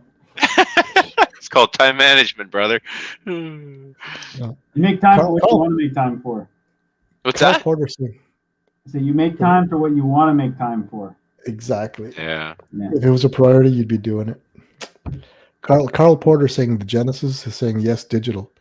I'm not familiar with that, but again, when we get the scopes in, I think they're in the mail now, so we should see them in the next week or so. We'll do an in depth, and then we're just waiting for the ranges to open up. We are looking for, again, right now with the state of the restrictions, it's tough to set up events right now. A lot of the range operators are not interested in talking to us right now, so we're looking at private land options for King of 0.2 miles. We're looking at minimum 352 yards, which is 0.2 miles, to 700 yards. So that is what we're trying to do, and also set up around a Rimfire Nation weekend, where we're basically demoing all of the different events related to Rimfire Nation, which is short range, ORPS, CRPS, Sniper Series, X22, and King of 0.2 miles. I'm sure that's trademarked, so we're gonna have to find another term for that. Probably, possibly. King of 0.28 miles is. It's 352 King of 0.28 miles. is what? That exists, but King of 0.2 mile. Oh. I'm not sure that it does. 0.28, like that's like in the States. Is that 0.28 miles? Oh. 0.28, but I don't know about 0.2. 2-barreled actions on the ACC chassis. If you want to reuse a chassis, Yes. Yeah, I think John does. Your point of impact won't shift. If you run a standard torquing procedure, you'll have no point of impact shift. Here. Unless, of course, you have a badly. How do you get 2 barrels down? Yeah. You gotta run your 2 barrels just so you got a larger point of impact ring, you know? Yeah. Oh yeah, so yeah. Again, you're not swapping optics anyway, right? So you just it's 2 action screws. Rob Long versus 0.22 mile. That's it works on many levels. Thanks, Rob. Mm-hmm. Rob, if you're looking for a position on the CRPS, Stafford team, we're looking for marketing people like you. You genius, you. King of 0.22 miles. Come on, how come that didn't occur? That's actually, yeah. It's genius. Yeah, that is genius. That's genius, Rob. What's a mile? Is it 1,680 meters? I guess. So why would you do that?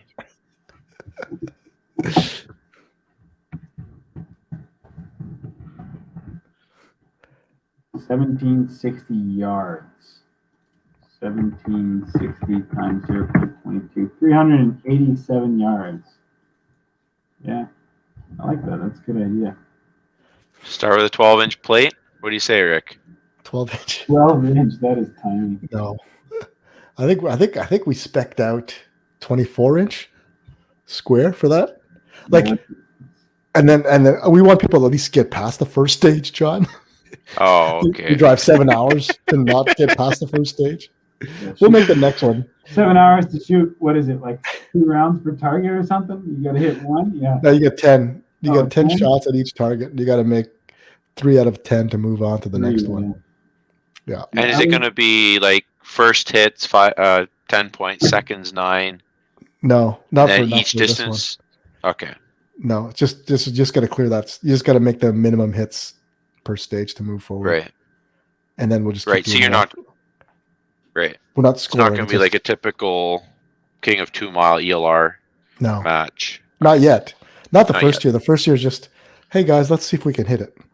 Right. Yeah, there's so many guys that even to get enough elevation to do that. Exactly. So this is kind of, so guys like you that are building the custom bases, that's what we expect to see after the first year, right?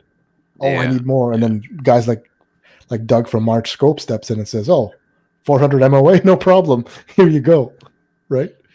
Then you got, and that would do it. Yeah.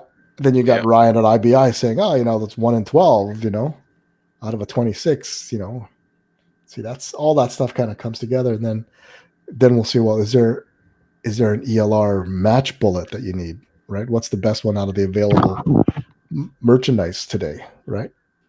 I've been thinking of making 22 Sabo rounds that actually have little fins on them, and it's a 17 HMR bullet within it. You get that additional. You get the spin. You call it the Terminator, the Exo set. I have been thinking about going with one of those little 17 HM2s. It's a 22 case, but it's just neck down. 22 long rifle case, neck down to a 17 HMR. Nope, sorry. It's pretty they zip pretty quick. Yeah. We'll immediately who's using the 17 HM2s. Oh, I just say it's Ellie Force. It's like it's Ellie Force plus P. Yeah, well, Ellie Force plus P or minus P. I wouldn't even be surprised if that stuff punches holes in targets. How many MOA do you have in your periscope? Or how many mils? I believe 100. One of them is 90. 30. 100 mils. 100 mils. Yeah. Yeah. Okay. So I was doing So you're gonna basically, you'd have to run 3.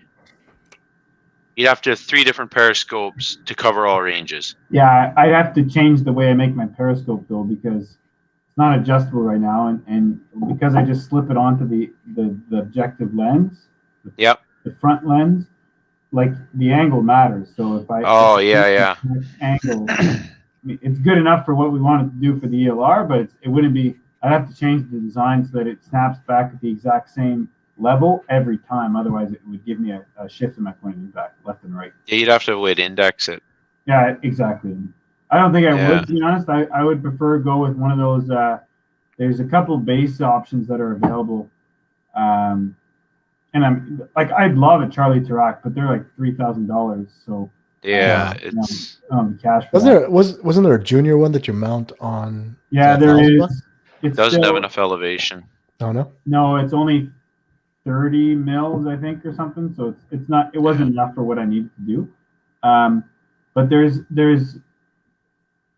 air attack. Yeah. Was that the one with the but you can only get 70. It's not enough. Is it 70 mils? No, 70 MOA. MOA, yeah, you're right. It is only 70. Like it would probably do your 700 yards. Yeah. That's all we need it to would do 700. If you want to do your 1,000, it's not going to cut it. No, but that's cold not shot. Rick's not going to. Yeah, the cold. Yeah. So I've called cold shot. They won't ship to Canada. Yeah. Is it ITARD? It's not ITARD. No, he just doesn't want to. Oh. And I've called them 3 times now, like on 3 different occasions, pretending to be 3 different people. You know, trying a different speech every time. And no, he won't do it. Like, yeah. Will he ship to a PO box just across the border? Yeah, well, you can't do that now because of COVID. That's why. Can't. Then you gotta isolate. It's shipped to my cousin. But yeah, those cold shot LLC ones look really nice, and I think I'm gonna look them up here. I think they're like. And I think it'd be a good option for us guys who want to keep a rifle set up for PRS, right? Yeah. So that's why either the Charlie or an adjustable base. To have an adjustable mount isn't really feasible for PRS then. No. Well, okay, the ear attack would, but it doesn't give us enough elevation. No, and even the one that I'm talking about here, the cold shot, I have it. I'll just show on screen. I think it'll do like 250 minutes, right? Is the biggest. No, if they have 300, but you have to drill your rifle rail then to get to 0. This one. They either have, there's a 300 minute, and then 150 minute. We're going to ignore those. We have the 72 mil and then 144 mil. That's not bad for $500 US. No, it's not. I mean, this is US, so obviously we're going to pay the Canadian tax, which is I think 4 times. So we're going to end up paying about $2,000. But regardless. Wait, couldn't I Run Guns broker this for you? Yeah, I'm not. I didn't bother following it because they're going to broker their brokerage fees like $100, and then you got to pay I'm going to end up paying $800 for this thing. All right, we're going to crowdsource this. Yeah. So anybody who. All right, listeners. Yeah. Help us out. I'm looking for this thing here. 142 mils. The one with that one though, Kevin, is you have to drill a hole in your rail on the rifle in order for the screw to go down. You were aware of that, probably. Yeah. This screw, for anybody who's listening. So if you want to use this, let me find a good picture of it. Yeah, this screw here. If you're using the only difference between the 144 mil version and the 72 mil version is the length of this screw. If you want the 144 mil version, I think they make a little picture of it somewhere. Like, at least makes note of it. Yeah. 144 base requires a 3/8 diameter clearance hole in the Picatinny rail. So you just that's not bad. No, you just got to drill a hole and then you're done. Everyone's typing the same thing. Dremel. Yeah. Well, I don't know if I would use a Dremel to drill my hole, but you'd be surprised, buddy. Yeah. But if you have 70 plus you got 30 in your scope, that's hardly enough though. You're still doing holdovers. Like to get to 1,000, it's not going to do it. What for the MRAP? Sorry, the one that the cold shot. Yeah, like what I'm saying is you'll have to go with the 140 mil version because 70 isn't going to be enough for 1K. No, but we're not trying to reach 1K. That would be. I would say if you can reach out to 750 yards, you're more than enough, and that's gonna. Yeah. That's gonna. Then the 70 will do it. Oh, definitely. Yeah. But my John's trying to get to 1K. Like ultimately, it's going to be 1K. Why would you? Why wouldn't you get the 144 mil version? Like you're gonna drill a hole into a Picatinny rail that you're never gonna like. It's not like you're gonna use that slot, so who cares? Yeah. Drill a hole. Yeah. You can still use that slot. It's just a void instead of just a void. Give it a little coat of spray paint, and you're all good. You know, it's like nobody will ever see it. Sure. I would honestly do it. I can't find that thing in Canada, and yeah. Yeah, I already went down that path and gave up. Yeah, I had the same problem, and then I just realized I'm just gonna move to Texas. That's like my 3-year plan. I'm gonna open up TRPS, Texas Rimfire Precision Series. Nice. I'll even take CRPS, man. Yeah.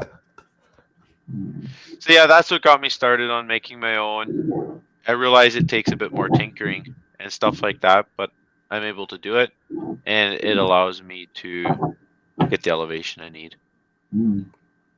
So version 1's done. Try again. Next one will be better. Nice. Yeah. Repeatability, that's the hardest part.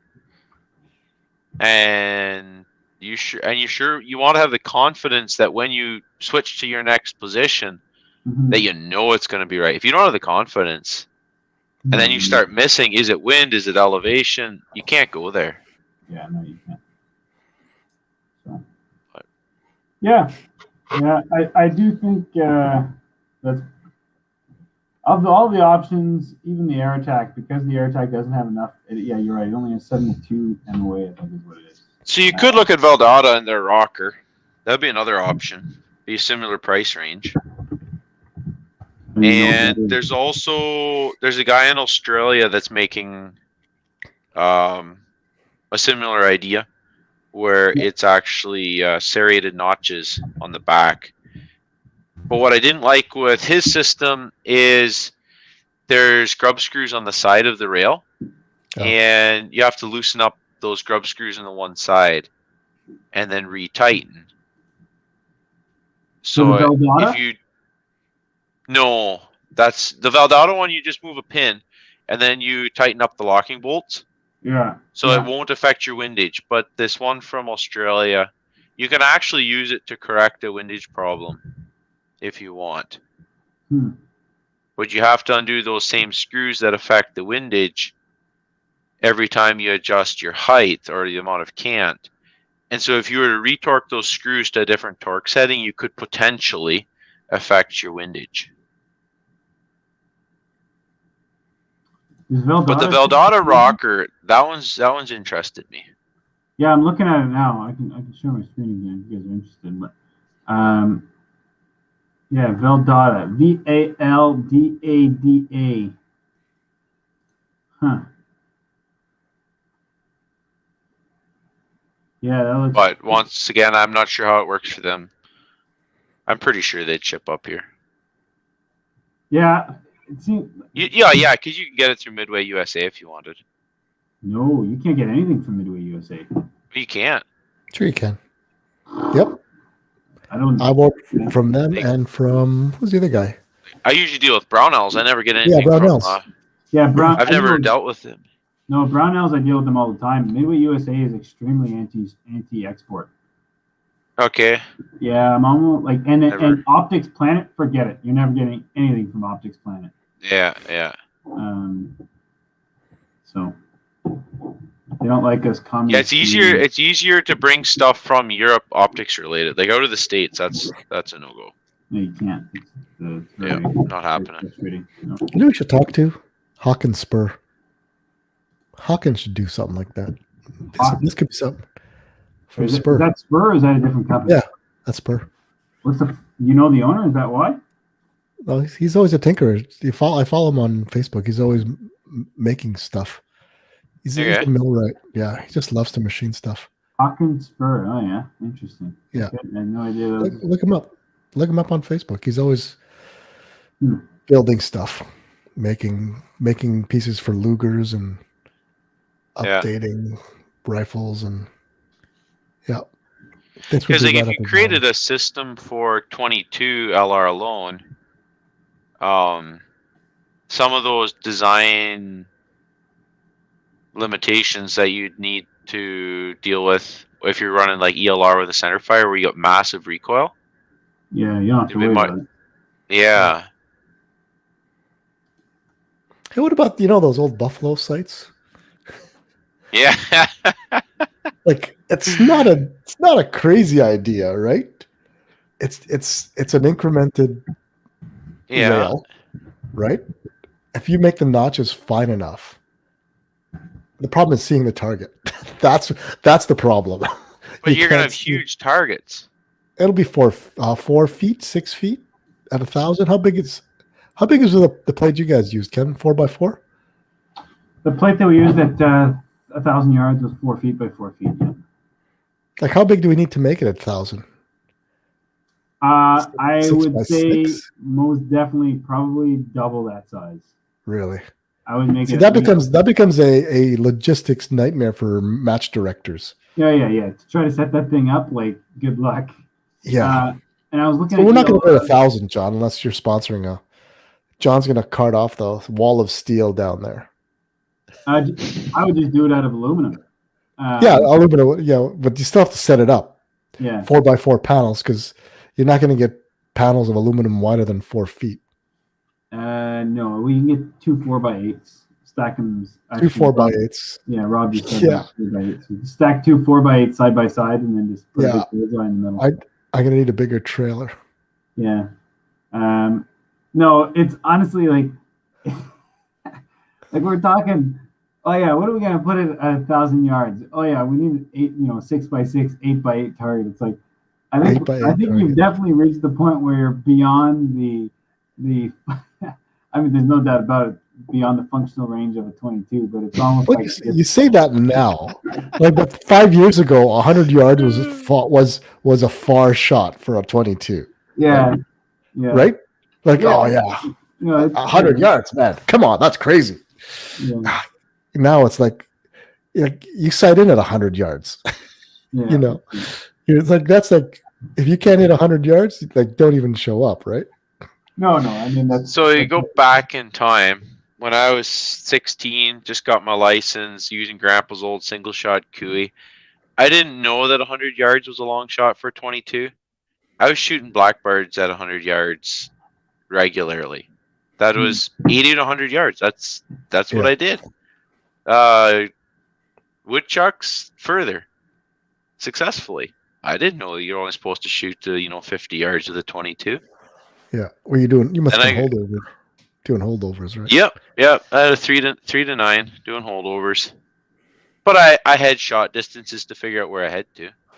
Yeah. I didn't know that temperature made a difference and all this stuff. I had no clue. Yeah. Just got to use those Wildcats, Winchester White Box. I was shooting federal, actually. And I still shoot federal. So there you go. It'd be cool. Go back to the first CRPS match and just do the equipment list. See what everyone had, optics and rifle and ammo, just for shits and giggles. I think I can most definitely list off exactly what I was running at my first CRPS. I think I bought it less than a week before the first CRPS because I found out about it. I went and I bought a Savage Mark II. I bought some cheap Nikon rings. I bought the Cabela's Covenant 3, I think, the Covenant scope, an MOA, and I had a cheap bipod. Was that Petawawa? Was your first match? That was Petawawa, June 2018. Yeah. Seems like only yesterday. Yeah, but and it's funny. Like the most tricked out rifle there, I think, was it must have been Chris Ward. Ward, yeah. with his 4.55. Yeah, he had a 4.55 with like a Boyd tactical stock. Tactical stock. That was He had a stainless barrel. That was the talk of the town. Man. He had the coolest rifle there. Yeah. That was hilarious, honestly. Yeah. He had a couple of Ruger Precision rimfires too. I think in the first year. Oh, maybe not the first year. No, that didn't exist yet. I don't know. Morgan had his Marlin 795. Yes. With his aftermarket spring that bumped him to open. Yeah. He placed too. First place. He did well. Yeah. That was awesome. That was awesome. Yeah, like there was not in the first year. I don't think there was any voodoos. No. The second year, yeah, they started coming out of the woodwork. They started coming out. Yeah. I remember seeing my first voodoo online. Ooh, what the heck is that? Yeah. Exactly. Yeah, and now it's like another voodoo. Yeah, it's another voodoo. Hey, he's at the 360 now. It's like Gen 2 only. Yeah. 2.5 maybe. Yeah. I would be. Yeah. I'm not even lying to you. I would be. If I was a guy who bought the voodoo, like, and then the week after this announcement for the 360 comes out, I would be heartbroken. You know. Yeah. They're letting you switch though. If you didn't get your rifle yet, they're letting you switch. Yeah. So let's say I received it. You know, like buying a $3,000 rifle like that would have been something like I literally would have I could afford it, no questions asked. But would I want to afford it? That's another thing. Like I would have thought about this for months and being okay, I'm gonna have to I'm gonna do this, and I'm gonna buy. And no Timmys for 6 months. Exactly, you know. I'd be using the Keurig pods for 30-cent Costco specials just to be able to justify that purchase. Yeah. And then boom, new rifle. Oh my god, my heart would drop. Yeah. Or you just get the new rifle with the custom fluting. You tell all your friends. You're about to tell all your friends, and then they announce the 360. Yeah. Boom. Oh. Yeah, that was hard. When they released that was like waiting on the Deuce and the 60 degree, and then Voodoo comes out with theirs, and it's like, oh man. But our wait's almost over, so. Yeah. Here's a question. Is Rimex 90 degree or 60 degree? It's 90. It is 90. Okay. I thought I read somewhere it was 60, but no. No. 90 versus 60, honestly, I'm not convinced it's a factor now that I've run a 90. Yeah. It's 30%, see if I change my mind. It's 30% faster, John. It's 30% faster. 30% faster. Yeah. Like, you can't. It's mechanical. It's mathematically 30% faster. Yeah, 30% faster on 30% of the actual cycling. Faster is faster, John. Is it going to make a difference? No, but it's faster. Yeah. So, if they do it correctly and your bolt lift isn't too heavy, and from what I hear, the Voodoo, I don't know anyone who has one, of course, but. Like Ryan there with the Deuce, the bolt lift isn't heavy from what he says. Yeah. So Ryan, was that? Ryan Stacy. Oh, okay. Yeah. Yeah. And Alex Sherwood. I think they pumped thousands of rounds through their development action. Yeah. Well, soon. Yeah. I say 4 weeks. So that would be mid-June. Mid-June would be the earliest we'd be seeing them. Yeah. So that's the same as almost here. At least they have all the parts now, finally. I got the mags. I'm just waiting. Yeah, I got mine too. Yeah. I've talk about desperate people. They buying mags just to feel like you got something. Yeah. You're one step closer. Yeah. I've been wanting to do a fun challenge with probably Matt, just because he's the guy I shoot with the most. But I was either an Amazon $100 scope challenge or a full rifle setup for $200 with the scope and everything. Used, I guess. Or you have to show up at a match with a scope and the rifle that's worth $200 or less. So I got a single shot Cooey and a fixed 4-power Simmons. Yeah, well, I've already got it. I've already got it in my safe. Yeah. I like the pulls too long for me.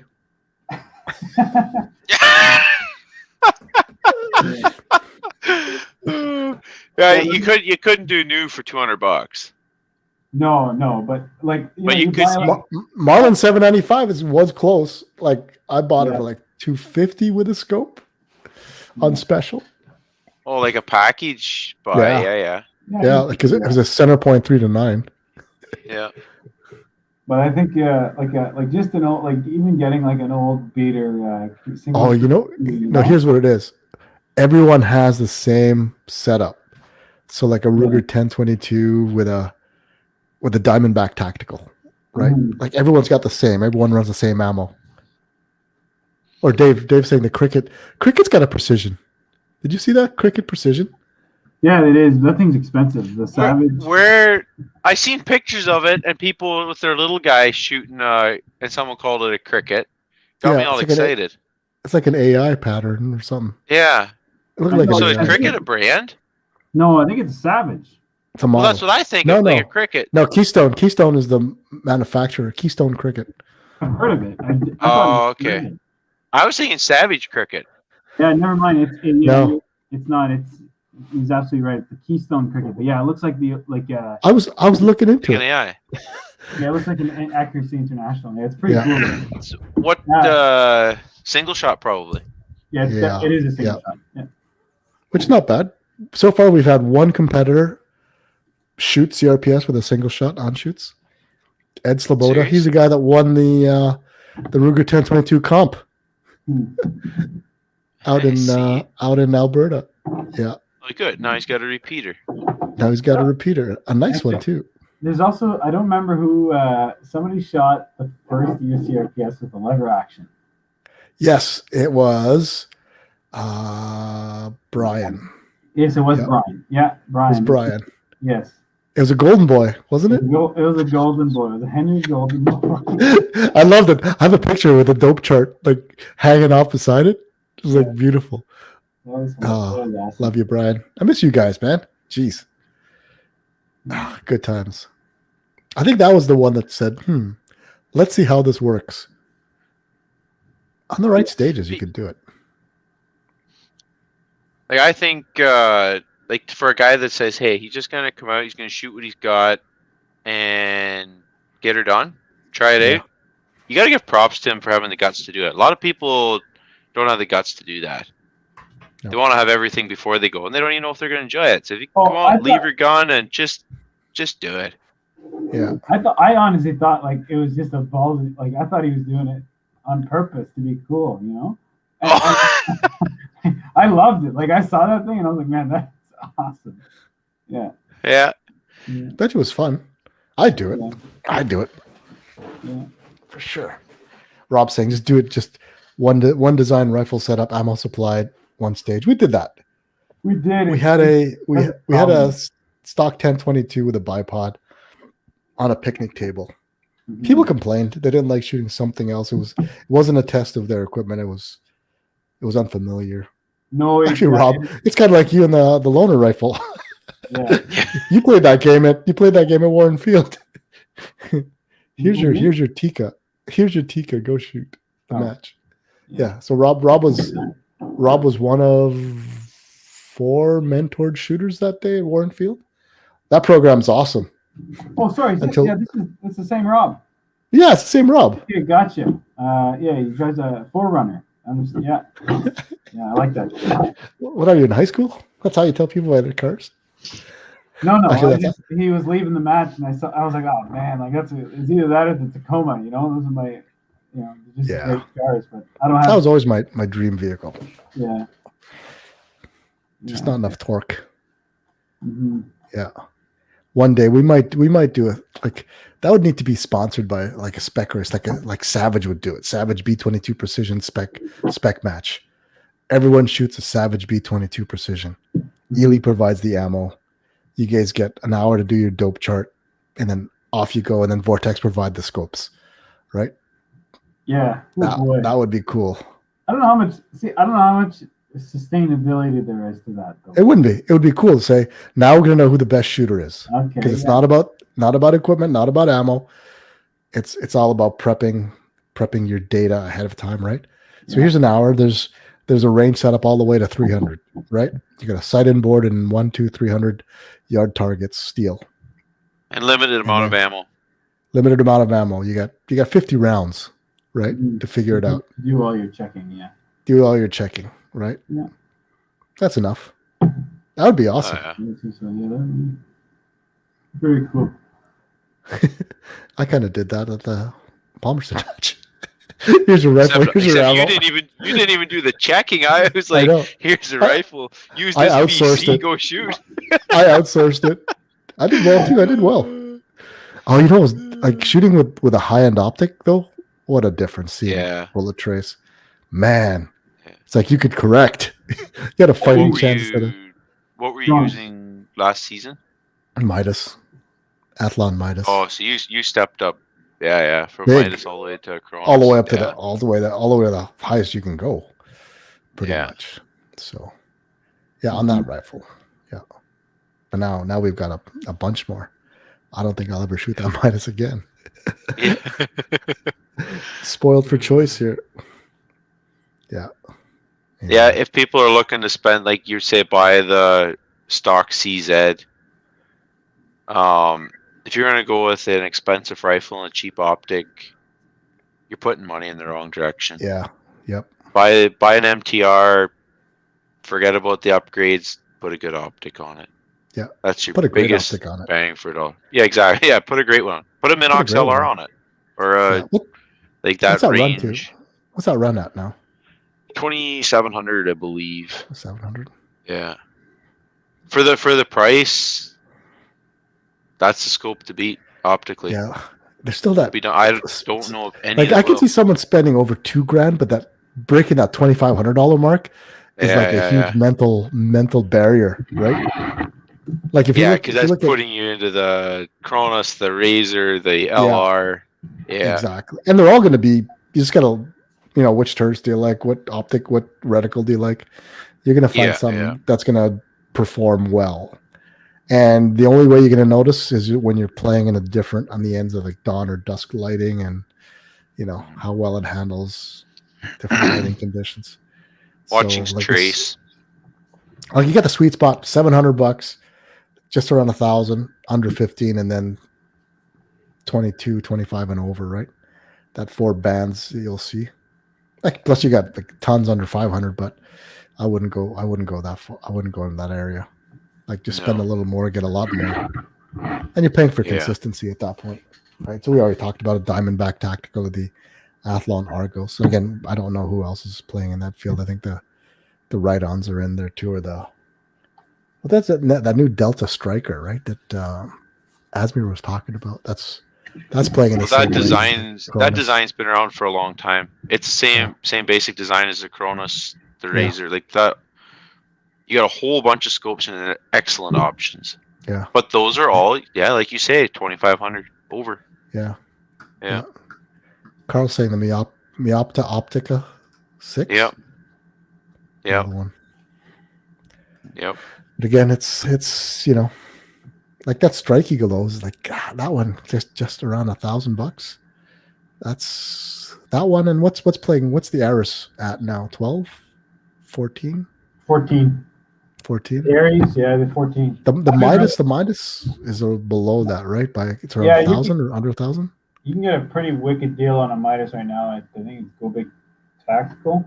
They got a 4x16, which I don't think I've ever been above 16 power in a match. It's like $800. Wow.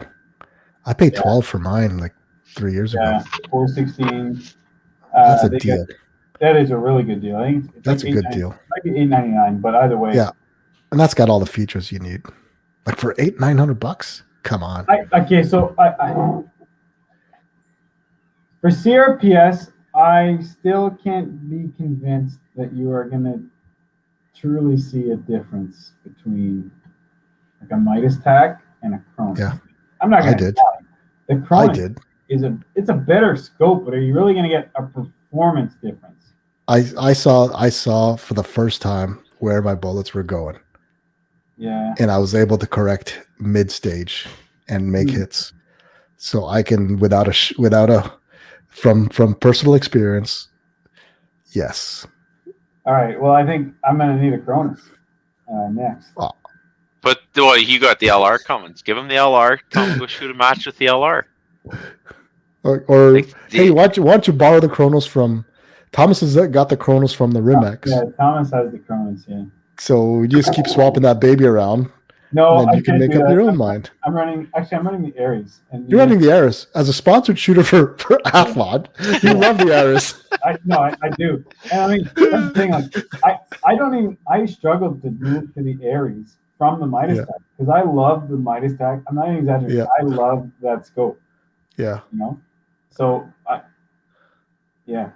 the turrets on the Midas Tac are better than the turrets on the Ares.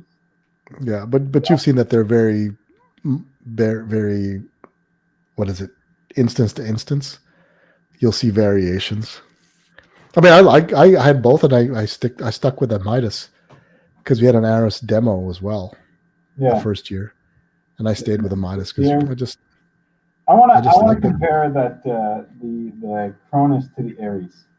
Yeah, because just grab it off. See if you can grab it off Thomas one day, or invite him out shooting and steal his optic. Yeah, I'd be interested. Yeah. I don't know. I struggle. Like I've looked through razors and I don't know. Maybe I have bad eyesight that I don't know about. Just shoot a match with it. Shoot. Yeah. If you don't set the diopter to your eyes, you will have a bigger difference with a high-end scope, because like a Strike Eagle is just never going to be very good. Yeah. That sounds really bad, but it's true. It sounds really bad, Sean. But if you go to the Razor, you're going to see a difference because it is so much better. And if you do not have that diopter set correctly, you will not see bullet trace. Because your reticle, and what you're seeing is not going to be on the same plane. You gotta get that diopter set right. It's the biggest failure that people make on a rifle scope. Yeah, and it's going to show with the high-end stuff. What's that? I must not know how to set the diopter. Yeah.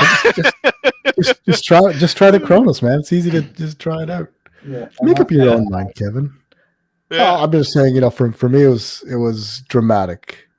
So but I do think Kevin also brings up a good point that for someone on a budget, that Strike Eagle category that everyone references off of Vortex for some reason, but that, what was the Ares? You said 1400. Yeah, the Midas Tac. The Midas Tac is a little bit less. It's a better deal. But so you're in that, but you're in that 1,000-yard bracket, $200 each way or whatever. Yeah. But I like those the optics will do the job. They do the job. People win with them. Yep, exactly. Well, I mean, a bullet trace. I don't care how good your scope is. You're not going to see the bullet trace every time. No, that's true. There's optimal conditions in which you need to be able to see that bullet trace. It's got to be, the sun's got to be at the right angle. There's got to be enough humidity in there. It's. But in the 3 years that I shot, or the 2 years I shot my Midas, never once did I see it. The first match I shot with the Cronus, I saw it. Is it a fluke? Maybe. Yeah. And what Kevin is saying is true. You do need the right conditions. Yeah. But those conditions have to be more right for the cheaper optics. Yeah. Or, I mean, maybe not more right. You might just never get it with the cheaper optics. I'm not saying you won't, but I'm saying, is that really going to... So you give me a choice right now. Which one would I take? Come on. It's a no-brainer, right? Yeah. I'm not saying you can't. I mean, I competed happily with a Midas, right? Yeah. That's the thing. Like, I competed so well with it. If you were to tell me, like, I'm a budget-minded individual. I up until last week, I drove a 2008 Toyota Corolla with a cracked windshield. I would love to upgrade to a car. You even slept on a picnic table, so you didn't have to have a tent. Like, I believe you. But that's true.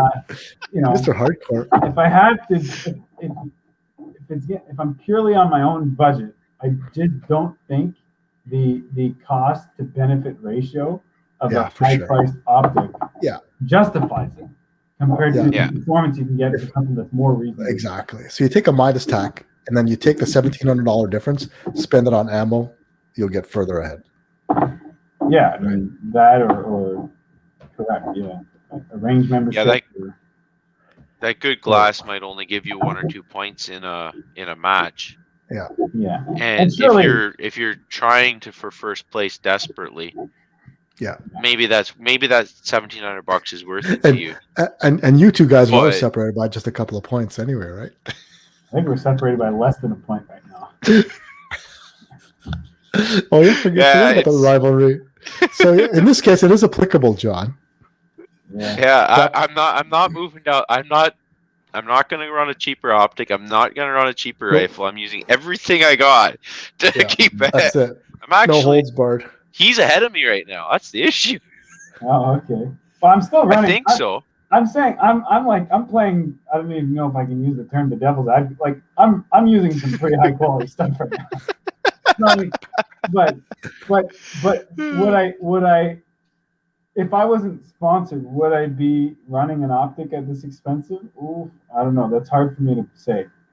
Only because the Midas, as an example, that was what I used last year. It was significant. It was perfect. It was good. Yeah. You know, and I would struggle to go with something more. But I fully agree though with the, you know, when you're at the top of the game. I mean, Tour de France. What's the difference between top two? It's like this guy's got 2 ounces of less of carbon fiber, this and whatever that, and he's got. It's like, holy moly! Like, does that really make any difference? No. Like, Lance Armstrong won because he's the best, hands down. Like, has nothing to do with the bike that he had. Yeah. And everyone was doping, so it's not like he didn't deserve the medals. But we won't talk. So John, this is your competitor here. He's doping. Yeah. We're gonna do random drug testing. Testing. Yeah, random. Oh, man. But it's good. It's good to have these arguments because it shows there is 2 sides to the story, right? Yeah.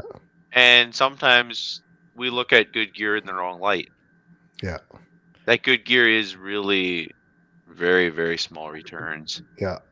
Like, I'm tempted to shoot this with a 1022, like a custom 1022 with a Cronus on it or the Razor, right? And then but just that's have good gear time. Again. Yeah. Wow, but it's the optics, well, it's a custom 1022. It'll be like everything from the parts bin with a nice chassis, right? Yeah. So, but it's still 1022. Yeah, and I guess I just don't get that. It's different. It's like it's just different, you know. So, you know, I shoot to have fun. I don't shoot to win. Winning's nice, you know. If you can place, that's awesome. But like for me, it's just all about the squad experience. And you know, here's something new I'm trying out. What do you think, guys? A lot looks stupid, Rick. You're right. I'm gonna try it anyway. Yeah, I agree.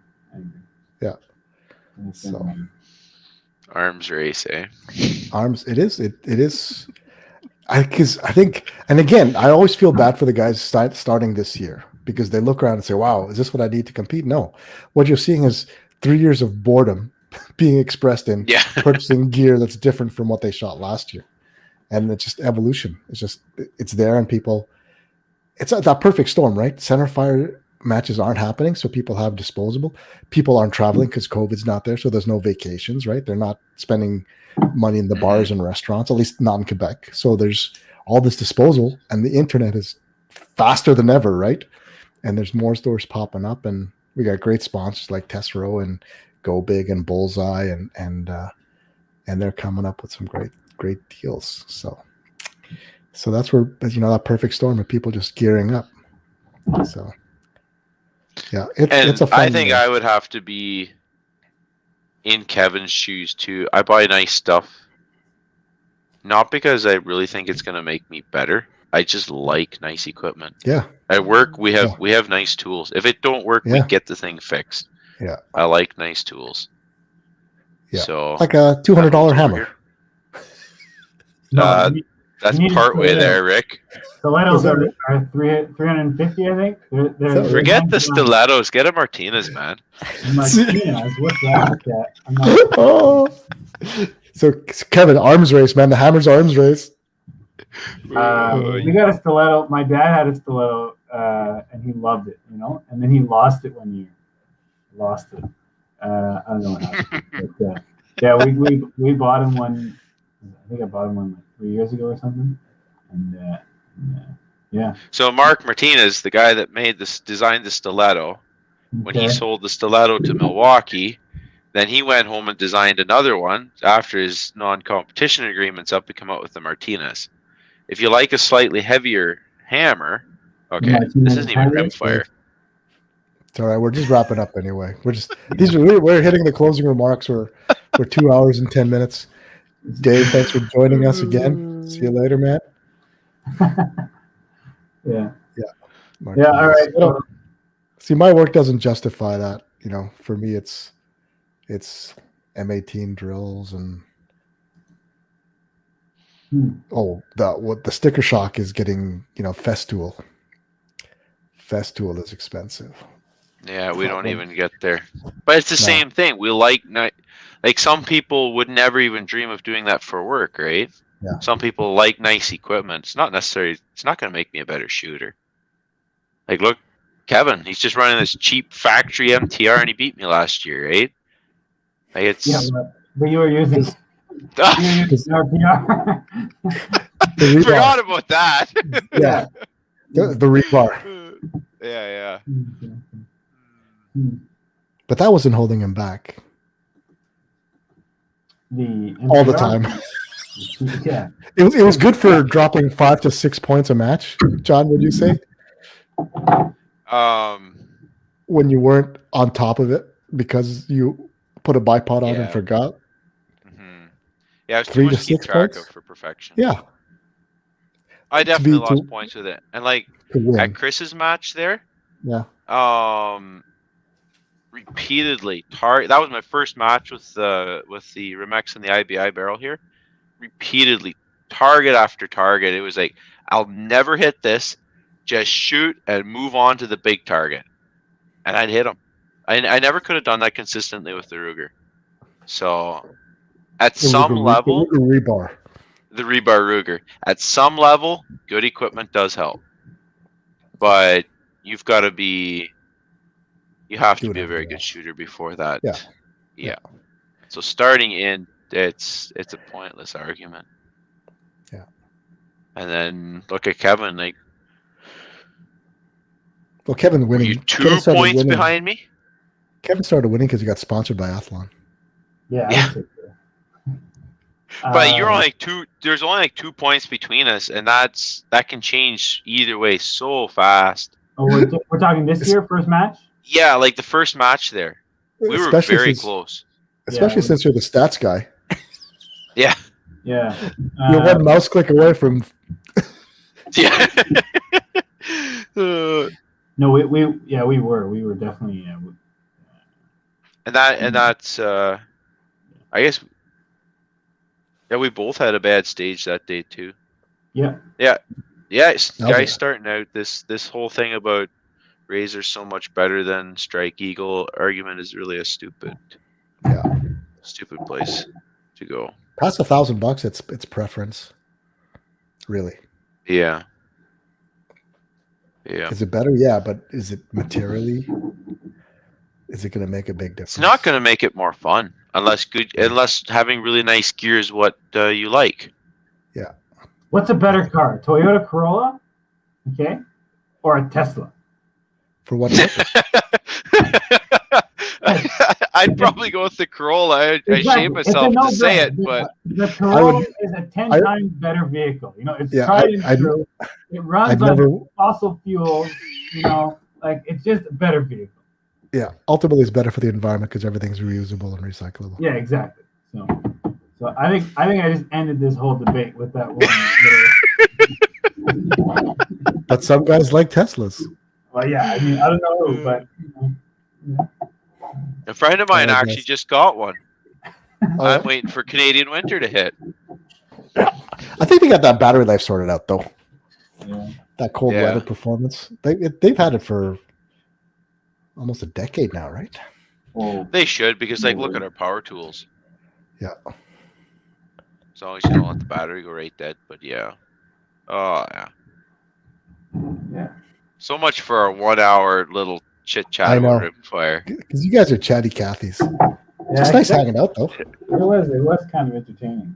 Yeah, just hanging out. Yeah, I'm glad you showed up, Kevin. Or I don't know what Rick and I would have argued about. We would have talked about Kevin. I was just wrapping up there. Maria and I were watching the Captain America movie or whatever. So, yeah.